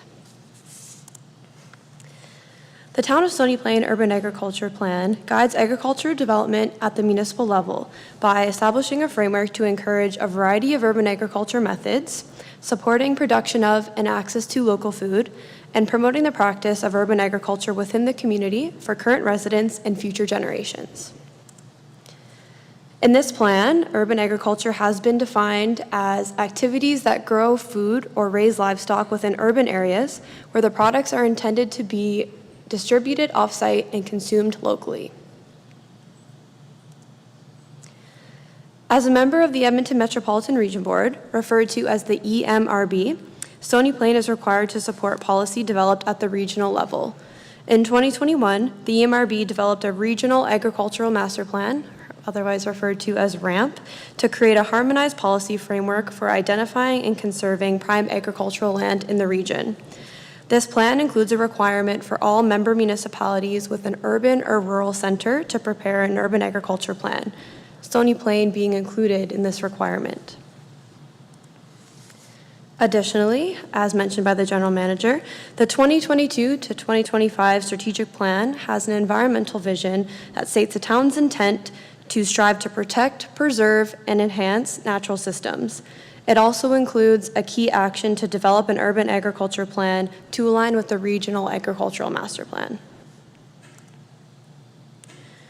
The urban agriculture plan was completed over the past year.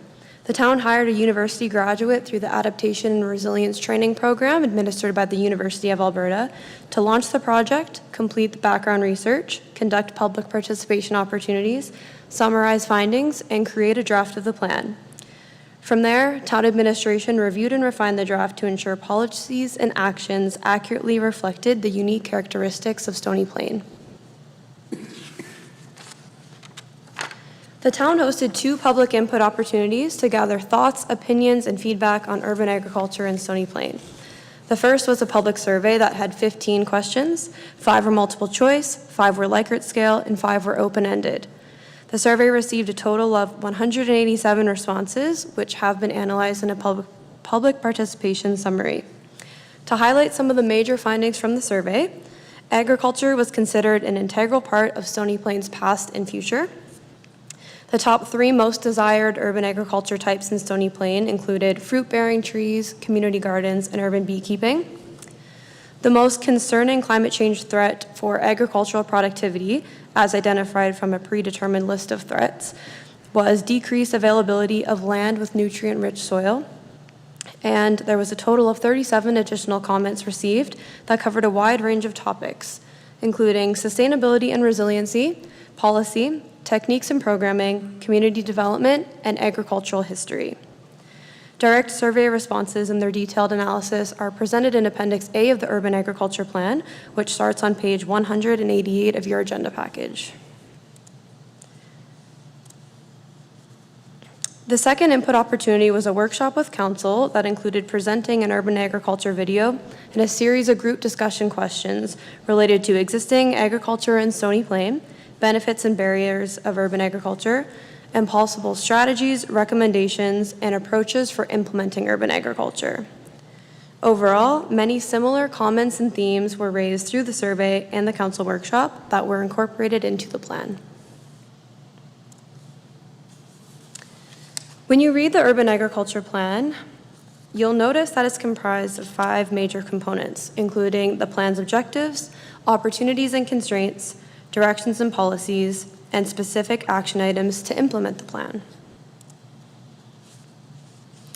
The overarching objectives of the plan are to create public awareness and interest, prepare for climate change impacts, provide direction for decision makers, and expand urban agriculture. There were 6 major urban agriculture types identified that present opportunities and constraints for the town, including urban chickens, urban beekeeping, community gardens, rooftop gardens or green roofs, fruit-bearing trees, and programs and educational opportunities. These opportunities and constraints are explored in more detail starting on page 158 of your agenda package. The urban agriculture plan follows a similar hierarchy to many other town plan documents. High-level directions are supported by specific policies which have related action items to achieve the policy and direction above it. The plan contains 9 directions, 21 policies, and 45 action items that are distributed within each of the 4 objectives. You can see from the graph on the screen that the highest number of actions are associated with objectives 1 and 4, which are related to creating public awareness and interest and expanding urban agriculture. Being more general in nature, these objectives have a wider range of implementation options, hence their higher number of actions. And on the following slides, I'll provide examples of the directions, policies, and actions associated with each of the 4 objectives. Objective 1, create public awareness and interest, has a direction related to providing access to education about urban agriculture. One policy example from the plan is to explore and encourage a range of educational opportunities for programming and participation, which can be achieved by creating a section on the town website dedicated to urban agriculture information. Another example of a direction under Objective 1 is to increase interest in urban agriculture. An associated policy is to promote the advantages of urban agriculture and highlight successes in other municipalities, which can be achieved by partnering with municipal neighbors to host information sessions on urban agriculture programs. Objective 2 relates to preparing for climate change. One direction from the plan is to expand and diversify the town's plan for adaptation and mitigation, with an associated policy to use urban agriculture as a tool to prepare for climate change impacts on agriculture. This can be implemented by developing and launching a communication campaign to establish and strengthen the connection between climate change and agriculture. A second example of a direction under Objective 2 is to provide support for community farmers by acknowledging the contributions that they make to the community. This can be done by working with the farming community to increase knowledge and understanding of agricultural best practices. Objective 3 is to provide direction to decision makers by supporting urban agriculture initiatives led by the province and the region. This can be done by remaining up to date with agricultural initiatives led by other levels of government and suggesting realistic directions and policies to be implemented at the municipal level. Another direction under Objective 3 is to provide accurate and up-to-date information to decision makers when considering land use planning, including regularly monitoring and reporting on changes to agricultural land uses and development. This can be achieved by providing annual updates to council to convey major agricultural changes across the municipality. Lastly, Objective 4 is to expand urban agriculture by promoting and enhancing urban agriculture opportunities, exploring potential urban agriculture programs and initiatives, and incorporating urban agriculture considerations into the municipal land use planning process. Related policies include involving the community in initiatives and projects that support existing urban agriculture types, encouraging the introduction of new urban agriculture types and uses, and ensuring urban agriculture is incorporated into municipal planning documents. These policies can be implemented by informing the community of new opportunities related to existing urban agriculture types and programs, exploring options to create and enhance pollinator habitats and safety and introduce beekeeping into the community, and updating the municipal development plan to include specific direction for urban agriculture. Actions are further divided into expected timelines for completion. Of the 45 actions, 17 are expected to be completed in the short term, 16 in the medium term, and 12 in the long term. The specific timeframes associated with each action will be dependent on priority and availability of resources. Council accepts the urban agriculture plan for information this evening. The next steps would be for administration to submit the plan to the EMRB for approval and start implementing and monitoring policies and actions. Thank you. This concludes administration's presentation. Great, thank you for the presentation, and definitely appreciate the hard work that has gone into getting this up to speed. And then again, this is part of requirements, part of being the empty metro region. We need to have a urban agriculture plan to submit so that we're in compliance with the regional agriculture and master plan.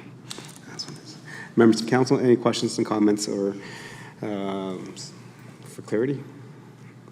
Go ahead, Councillor Loynes. Thank you, Your Worship. I know you just said that short-term, medium-term, and long-term are all depending on what the actual action item was. But do you have a rough idea what they would be? Like, what would be considered a short-term ideal, a medium-term ideal, and a long-term ideal timeframe? Your Worship, to Councillor Loynes, I'll maybe start to answer that and pass it over to the sustainability planner to maybe add to it. But the short-term and medium-term and long-term descriptions were used in this to not necessarily tie each item to a timeline, but also a measure of effort and desire to move certain items along. There are certain things that are in the short term that are that quite frankly could be done very quickly, probably within 1 to 2 years. But then there are others in the short term that may be in maybe take a little longer than that. And we didn't necessarily want to get too hung up on the exact timelines for short, medium, and long term, as much as we wanted to identify that the level of effort in each of those categories was synonymous. Thank you. Any questions, comments? Councillor Meyer? Yes, thank you, Your Worship. Through you to administration, if I can get them to turn to page 185. of our agenda of 242. I believe it's page 53 of the report. There's a couple of, I'm not even sure what this is, actions tied to, anyhow, the first two there. Incorporate the urban agricultural plan into the administrative review process for land development applications to ensure objectives and policies are being followed, included but not limited to the following processes: land development inquiries, area structure plan applications, and subdivision applications. And then the next bullet is require agricultural impact assessment for proposed area structure plans. They include prime agricultural areas and future transition areas. So that's a whole bunch of things there that make me think of all sorts of work that needs to be done and added to the process of getting things approved. I'm curious if administration could maybe expand on this for me, and specifically in regards to what they may anticipate the effect on the approval process and timing of development in our community. Thank you. Go ahead. Your worship, to Councillor Meyer, I'll ask our manager of planning to field that one.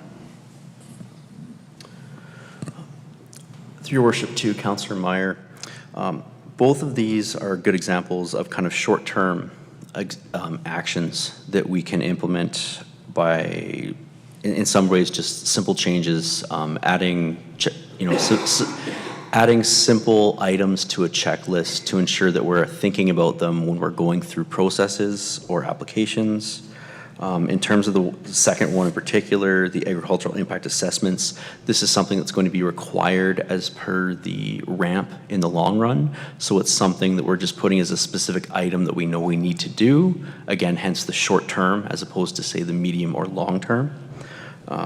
Again, I don't see them as that difficult. They're just something that we wanted to make note of, that are action items that we need to do and accomplish. So again, I don't see these being difficult, but just something that we would be doing administratively through the process. Again, we do continual refinements to a lot of our land development processes, and when that kind of comes up for renewal, these are things that would be implemented at that time as well. Follow up if I could. I appreciate the comments because, like I say, I read it and my head goes to all sorts of different places. So I'm glad to hear that it doesn't seem like an onerous amount of work. I am curious, is that work that our administration would perform or the development community would perform? Through your worship, to Councillor Meyer, a bit of both, I guess. Again, some of these things we might change, for example, some of our application forms or application packages to ensure that the development community knows that we're going to be looking for these aspects in applications. And I would also just note, like, a lot of these ones here are very dependent on the scale of the application. So like an area structure plan, that's where the agricultural impact assessments would be relevant at. There's also types of area structure plans, for example, that might come by that may not be relevant, amendments, for example, in some cases. So although there are a lot of things mentioned here in terms of the different types of processes we have that they might apply to, I think we would definitely take a kind of case-by-case basis in terms of if they're applicable or not to the different applications that we do receive. Thank you, and just to follow up, I would appreciate to hear, as this gets implemented, how it's received by the development community, as well as how it affects our approval process, if it does at all. Okay, thank you. Questions, clear understanding? Deputy Mayor? Thank you, and I do want to follow on Councillor Loyne's question about timelines in regards to the actions. You know, it's reading through the action lists, there's quite a bit there. Frankly, there is. But there are also things, and I'm just going to pick one as a very simple one. Create and distribute a guide for sustainable resident yard planting and gardening practices. I'm sure we don't need to create that from scratch, for one. You know, there's probably a lot of those type of documents out there as well that we can utilize. But I struggle when I see that marked as long-term on the time frame. And, you know, when I think about these things, I think about, you know, okay, yeah, I think it was introduction of the urban beekeeping was, I think, medium term, and introduction of urban chickens was long term. And I think of what it takes to get to that point, you know, needing to go through bylaws and regulations and that.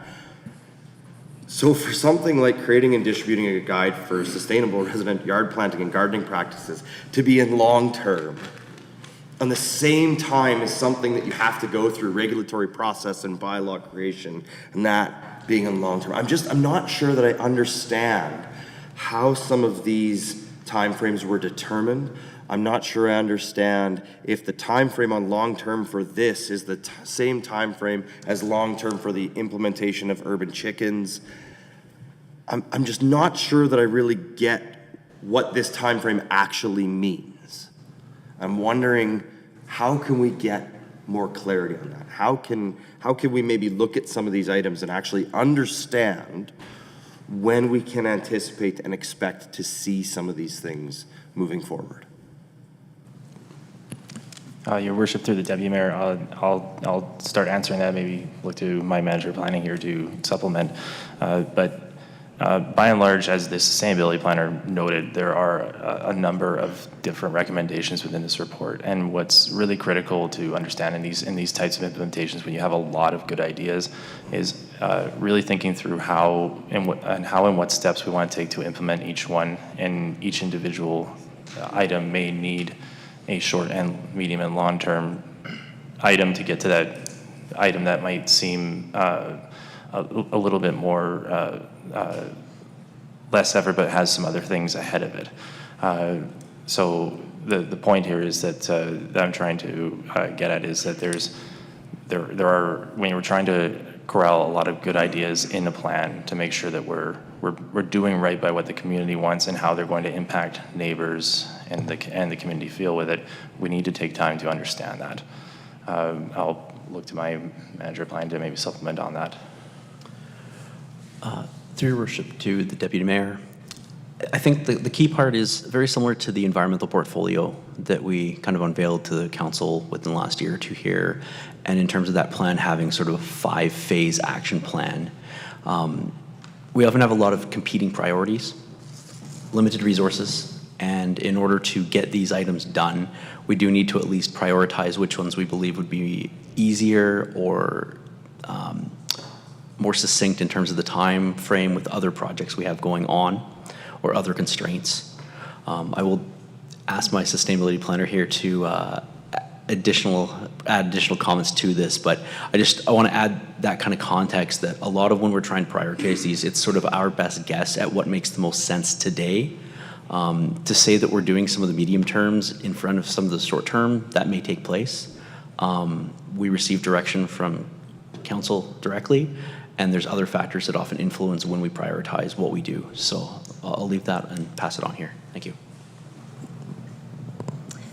Thank you, through your worship, to Deputy Mayor.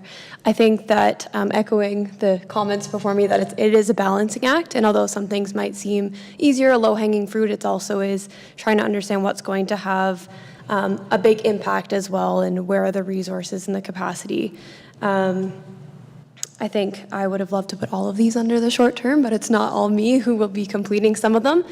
And I think with the one that you had mentioned too, sustainable residential yard planting and gardening practices, I think that's something, although we would love to have, like most people can find that information on their own at this point in time too.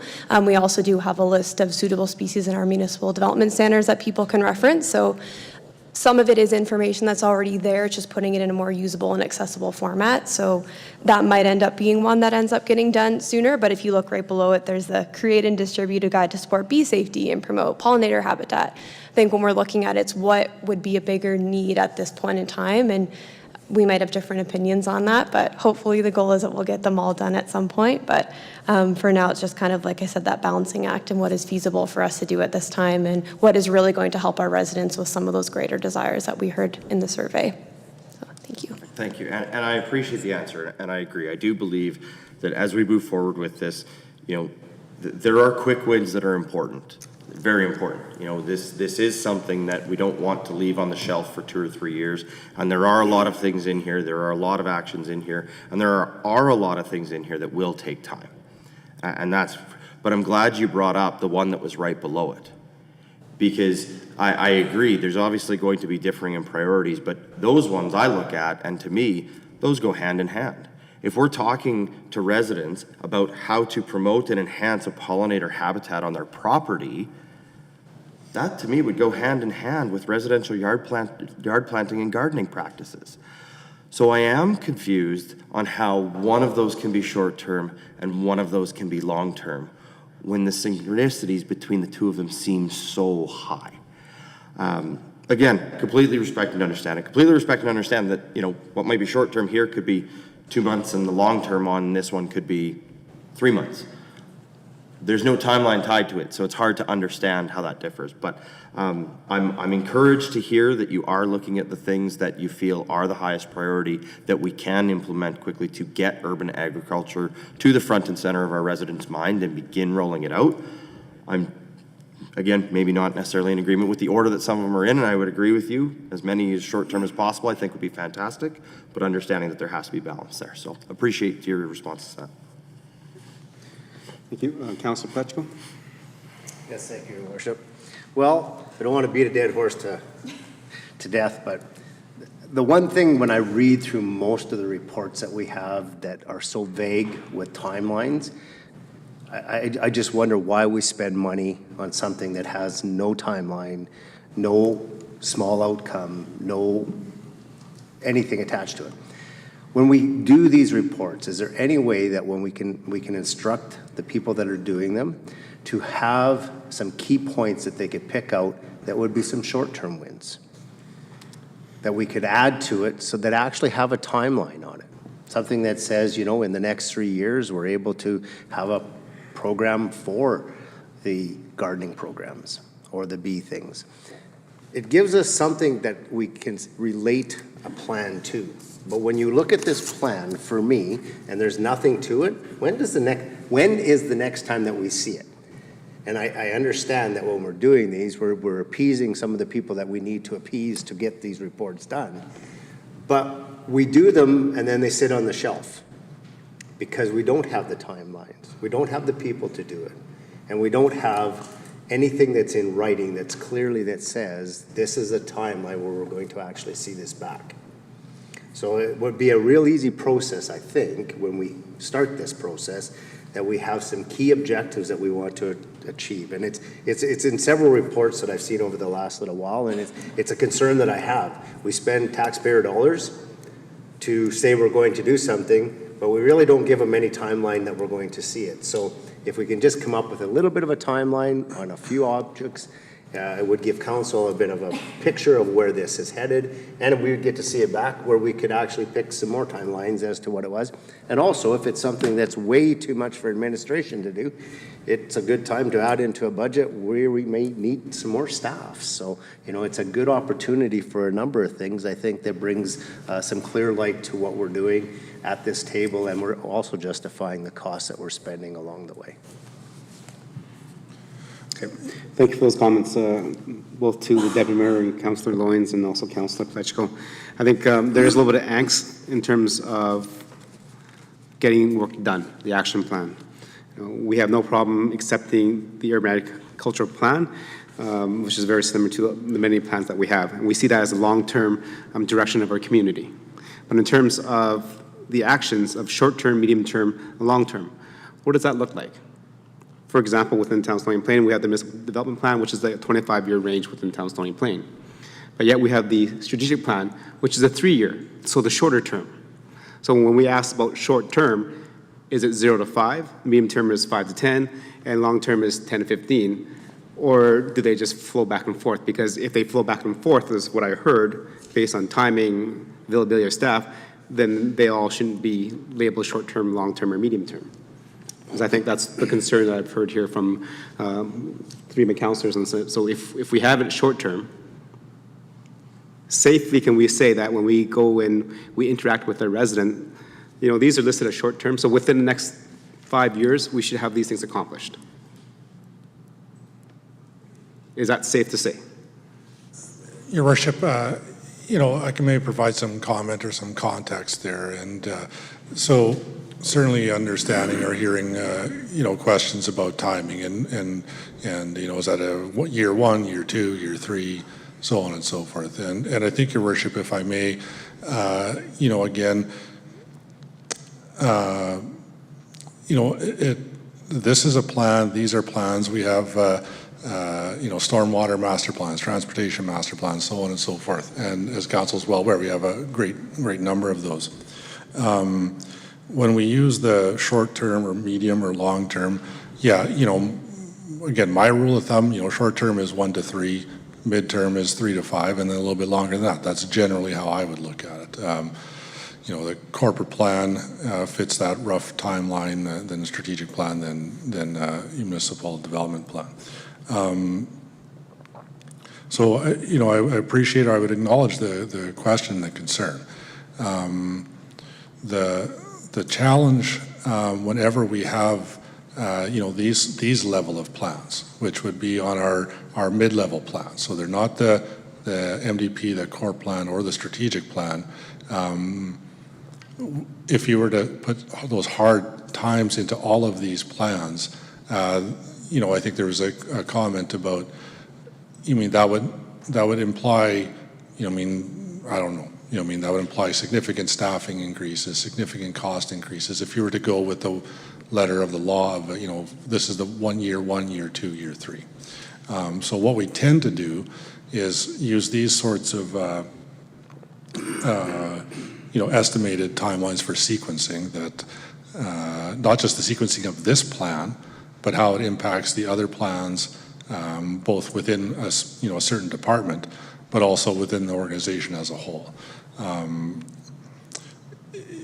I think this is something that we did learn in this organization over the course of time. A number of our plans used to have that, and it would create a lot of confusion both internally and to council and to the public, because the public would see it and it would say, well, this has got 2017 written on it in this plan.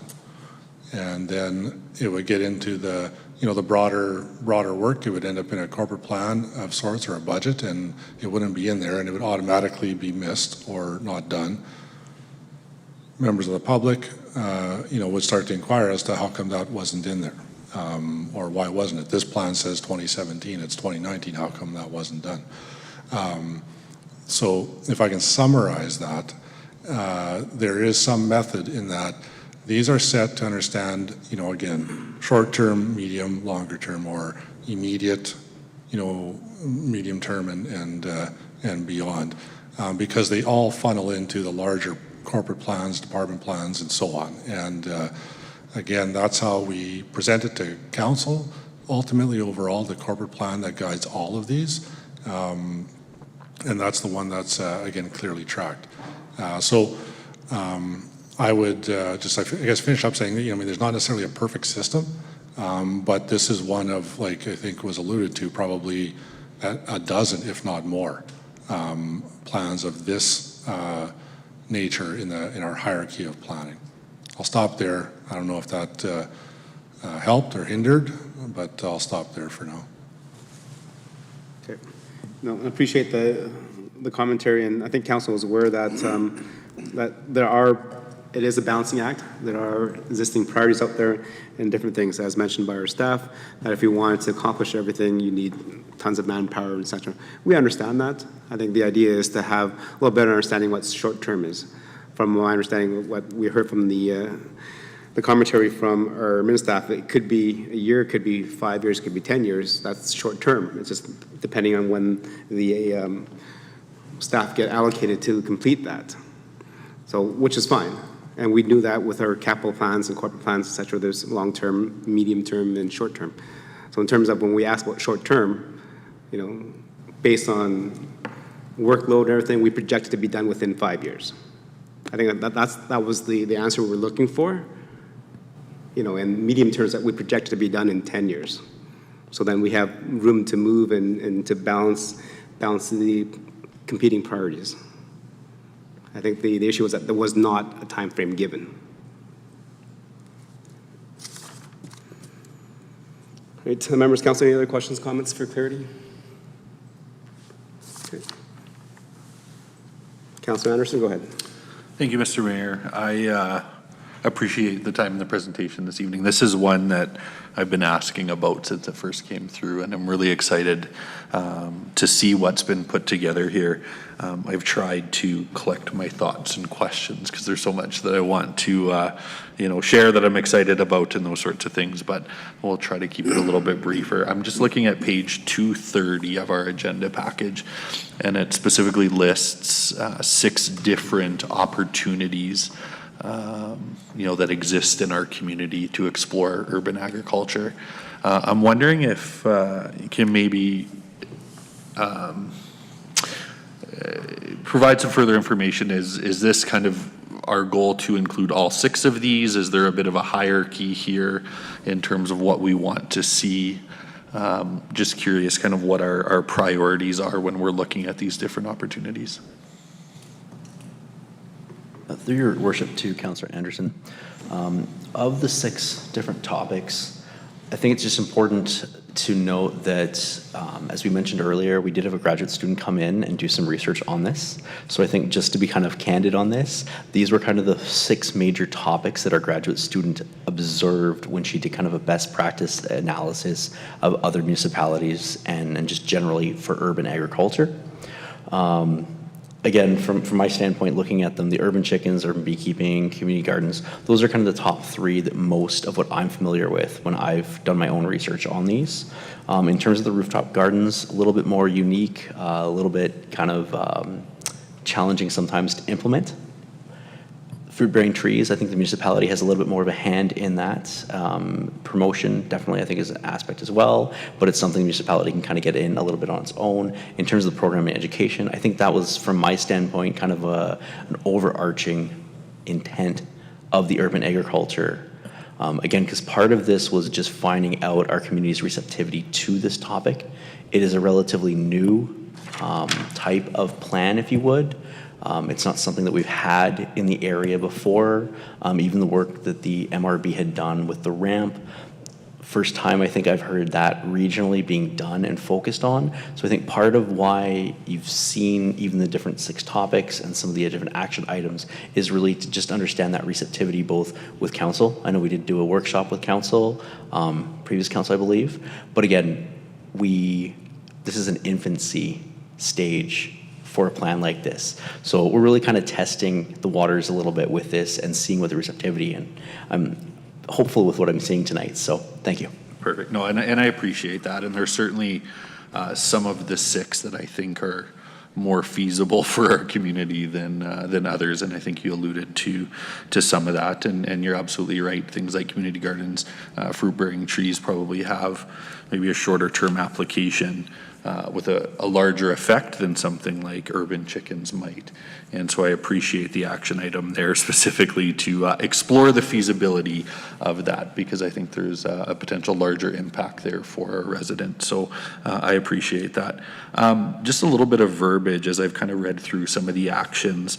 A lot of them speak to planning actions, and so this is maybe just more of a verbiage and semantics thing, but talking about creating data sets, a lot of reference to internal use and creating these data sets that can be used internally in planning.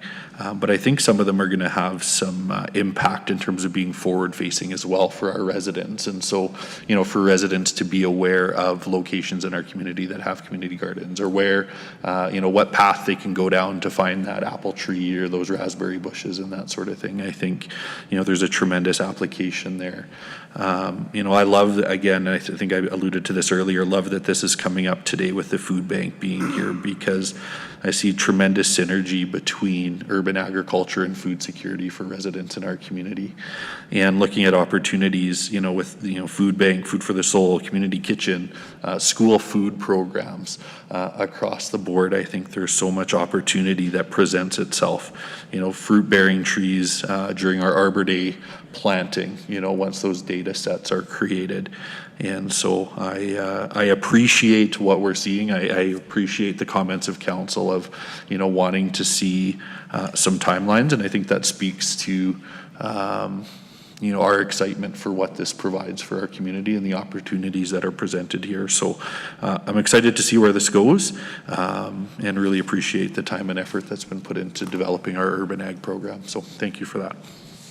Thank you. Thank you, Councillor Anderson. Any other questions, comments? Councillor Hansford? I hope I'm not getting out in front of something here, but I wanted to ask, when it comes to the urban chickens, allowing that program in town, I noticed this report spoke specifically, am I on the right subject? Okay. I noticed that that subject talks specifically of meat processing, slaughtering the chickens, and I assume in people's backyards. Also, I know that in the chicken population, my daughter has lots of chickens where she lives in the United States. Her neighborhood does not allow roosters because they wake people up. And no, they don't always crow only in the morning. They crow whenever they feel like it. And it can cause a lot of disturbance when people are working night shift and trying to sleep during the day. And for those of us who don't want to be up at 4:30 or 5 o'clock in the morning, awoken by a rooster. The other thing that concerns me is, do we change the guidelines around what to do with the remains when you're processing chicken in your yard for consumption by your family? What happens to what's left over? Does it go into the compost? How bad is that going to smell? And what do we do about the smells? Has thought been given to that, or are we in the early stages? And is it possible that they can raise chickens for eggs, but not to slaughter on site? Is that a possibility? I guess that's a good set. Somebody going to answer that. Okay. Thank you, Councillor Hansford. And that is a good question, a good concern that you raised regarding kind of the health and safety of chickens if an urban chicken program does come into effect. So usually an urban chicken program comes into effect is only used for egg-laying hens. Okay, but this report included the other aspects. Yes, but for the project that we've seen prior to this that came forward was that it was only for hens. You cannot have roosters, and you were not allowed to dispose of the chickens in your backyard. You would have to find a proper abattoir to take care of it, or to a farm, etc. So that takes care of that. Thank you very much. Okay, any questions for clear understanding? Okay. Seeing none, thank you, administration, for bringing this plan forward. And I echo the comments of my fellow councillors. This was an exciting plan. We're excited to see it come forward in terms of looking at what we can do and improve our community for food security, building more resilient communities to shelter or weather the influxes or the changes, the drastic changes in the weather. Talking about urban agriculture and urban chickens, I think Councillor Meyer and myself had a meeting with Mr. Robbins from the U of A Heritage Chicken Program, talking about what can be done and how to make it better if the town of Stony Plain chooses that way. I'm also looking at a meeting with the Alberta Honey Producers Cooperative, again looking at the kind of urban beekeeping. So those things are coming down the line, so we continue to increase our understanding and knowledge of it. And as mentioned by Deputy Mayor, some of these things take a little longer because they have to run through a bylaw process, but we are on the right step in terms of making sure that we stay rooted in our farming and agricultural roots and continue to move forward as we continue to advance into our growth from a small town to a larger municipality.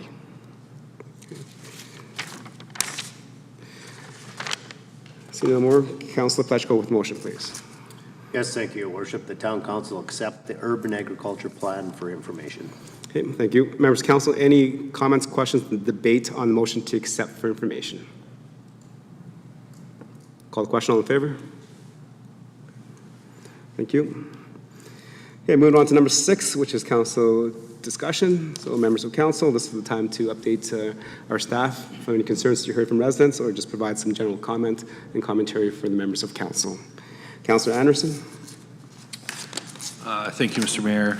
Just very quickly want to express gratitude to our staff for pulling together our Shikawi exchange after a couple of years away. I've truly enjoyed the last couple of days spending time with the students and staff that made the trip over, and it sounds like they've really enjoyed their time thus far. And so thank you for making that a memorable experience for them. As us as well, so thank you. Thank you. Deputy Mayor. Thank you, Your Worship. Actually, Councillor Anderson had exactly what I had on my mind, so no, I'm very excited to see our Shikawi delegation back here. I know it's a little bit of a shorter trip than they're used to, but again, exciting conversations already about re-energizing our Shikawi program after the couple-year hiatus that we were forced to take. So the work that our staff does in arranging this and putting it on and bringing it forward, I think is incredibly valuable to the town. And again, just a huge kudos to them for that. Thank you. Councillor Meyer. Yes, thank you, Your Worship.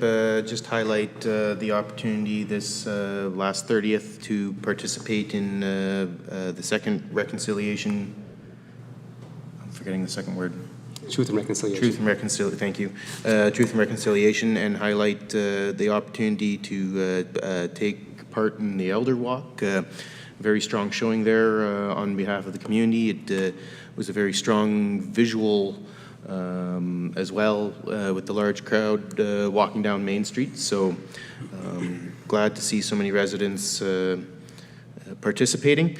But I'd like to just raise a concern, which I'm sure is just going to confound us. So the last few months, I have witnessed a number of students and young people walking on the opposite side of sidewalks. So we have a sidewalk on one side of the street, or a path, or what have you, and purely out of convenience, I'm sure they just don't cross the street and use that. I'm curious if there is anything that administration could think of that might help us filter those people onto the sidewalks we have. I was thinking the other day, I saw, what was it, West Terra Drive, north on 79th Avenue. Small child, probably 7 years old, scootering, on 779. Just, you know, and you think the other side of the road, there's a sidewalk there to not be utilized. I'm just thinking maybe gates or signposts or anything like that, but I'm sure administration probably has some better way than that. Okay. Administration, you want to provide a comment? Yeah, you know, I guess just top of mind. So generally, I would say, you know, our intent is typically to try to have sidewalks or paths on both sides of the road. You know, so if there are some spots where you notice, and I know there's a handful even right around this building, those are typically noted because our, I mean, the course of time goal is to try to have one on both sides so that they don't have to make a choice to cross and walk on, you know. So that's one comment I would make on that. I don't know, I mean, I'm drawing a bit of a blank on any other ways to encourage or what have you. I'm looking across the desk if there's anything else to add to that or something we can put our minds to a bit, but. Your Worship, just thinking out loud on this, 7-year-old, I likely wonder where the parents were to encourage them to use the right systems in the community. And sometimes that just is not the case, and sometimes people are just taking a shortcut. I would probably anticipate the majority of the population do seek where there's a sidewalk or a trail and utilize that infrastructure quite well. I guess where there's a hazard and there's a known hazard, typically there would be a barrier that would be put in play to stop people from going into a hazardous situation and encourage them to go to somewhere that's a little safer. Probably the location you're talking about, that green space, certainly I've seen a lot of people walking their dogs and those types of things there, and typically it's to stay away from the crowd on the other side of the road. But a 7-year-old on a scooter on 79th Ave, I haven't encountered that before. Right. Thank you. Yeah. Thank you for that. And I think, yeah, we try to make sure that there is a accessible pathway or sidewalk for residents to use, and sometimes if they choose not to, and again, it's also education as well. Like I said, usually pathways come in a little bit later in some certain areas, especially talking about 7, 9. There's a number of them, yeah. There's certain areas that we do not have a sidewalk or pathway, and we just encourage and ask everybody to cross the road at the intersection and then use it on the other side, because in terms of road right-of-ways, of utility corridors and all that stuff, sometimes it's not possible. So if I could just continue on the discussion. There's a number of, certainly coming out of West Terra, there's a sidewalk. There's a few other places that as you come out of the neighborhood, it leaves you, it comes to a dead end. There's nowhere that sidewalk goes. And so it just leads people to take the road. And so maybe I'll follow up by shooting an email to administration, a few highlights of a few places. Like I say, I'm not sure, like the CAO said, maybe give them some time to think of an idea or something. Yeah, for sure. And then thinking with those kind of areas identified, Councillor Meyer, then maybe staff can look at it and said it is already in corporate plan and it is planning for X number of years out to do that as well.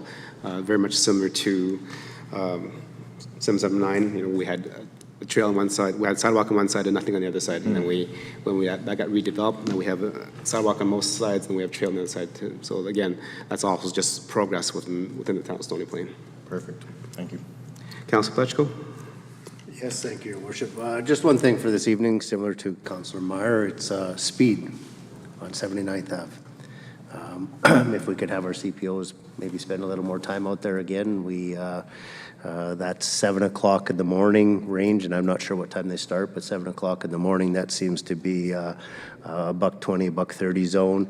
And there's a number of people that are riding from the rural on bikes on that road now, and I've watched a few of them almost get wiped out. So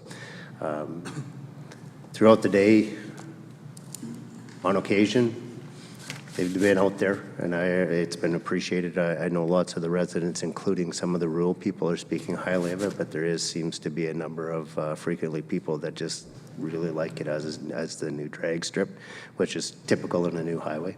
But that 7 o'clock in the morning, that 1 o'clock in the afternoon, and that 4 till 6:30 at night has been becoming everybody seems to be in a rush to be passing each other on the way home. So again, many compliments that the road is really nice now, but it has become the new Stony Plain drag strip. So Thank you, Councillor Pletchko, and thank you that I think administration wrote that down.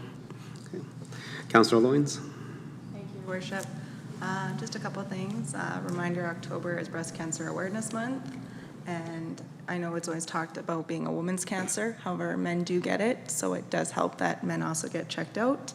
It is National Health Day today, as it is the first Monday in October, as well as on October 5th, it is World Teachers Day. So I just wanted to recognize my colleague on all that he does to help educate and develop our future leaders. So thank you, and happy Thanksgiving weekend. That is all. Excellent. Thank you, Councillor Loynes. Councillor Hansard. Thank you, Your Worship. Well, today, the Foods 30 culinary class at Memorial High School served a really unique, delicious meal to our Shikawi guests and Parkland School Division and council, and I appreciated being able to be there. I did share a few words. There was no one higher ranking than me there, so I did thank Parkland School Division on behalf of council for their efforts. And they did a beautiful job, by the way. And I must say that this delegation from Japan this year is probably one of the most enjoyable from my perspective. Maybe because I didn't have to struggle so much with the Japanese, but they're so well spoken in English. And I felt like they'd spent 2 years studying English so they could come and make it easier for us to converse with them, but just to be able to sit and have just out-and-out conversation has been an exceptionally great experience from my perspective. It's been very busy having them here, and I know we've got a little bit to go yet with tomorrow evening, the showcase. Is the public invited to the showcase, Your Worship, or is it not? Administration? Your Worship, through to members of council, typically not, simply because it's the opportunity for the host families to share some time with their students. In a longer delegation time, typically we do some public presentations at the schools, and we have done at the community center of the same showcase that we'll see tomorrow night. Excellent. I was just then curious, will there be any attempt to videotape even a few moments of what is demonstrated for us so that it could be shared online, maybe as an encouragement in future years to get people to come forward as host families? I'll be sad when they all leave, and we'll probably try to catch up on a little sleep as well. Also on Saturday, I was privileged to be at the Tri-Leisure Center celebrating the 20th anniversary, and that was a good thing. It wasn't huge, but a recognition that that facility has been open for 20 years and the service that it has rendered to the people of the Tri-Region. And I just wanted to acknowledge that 20th anniversary. Happy Thanksgiving to everybody. Thank you, Councilor Hansard. And with that, council discussion, I think most of the council has said everything. Again, just want to echo the thoughts to our staff for putting together the Chicago Exchange Program. I know it was kind of a short turnaround. I definitely appreciate the ability to reconnect with our sister town in Chicago and having the students come over. I think that's a good way to build those relationships and allow our world to open up to the Japanese students, and then for our students and members of our community to experience the Japanese culture. Yeah. And with that, there's no closed meetings today, so that comes to adjournment. So we are now adjourned. Thank you very much.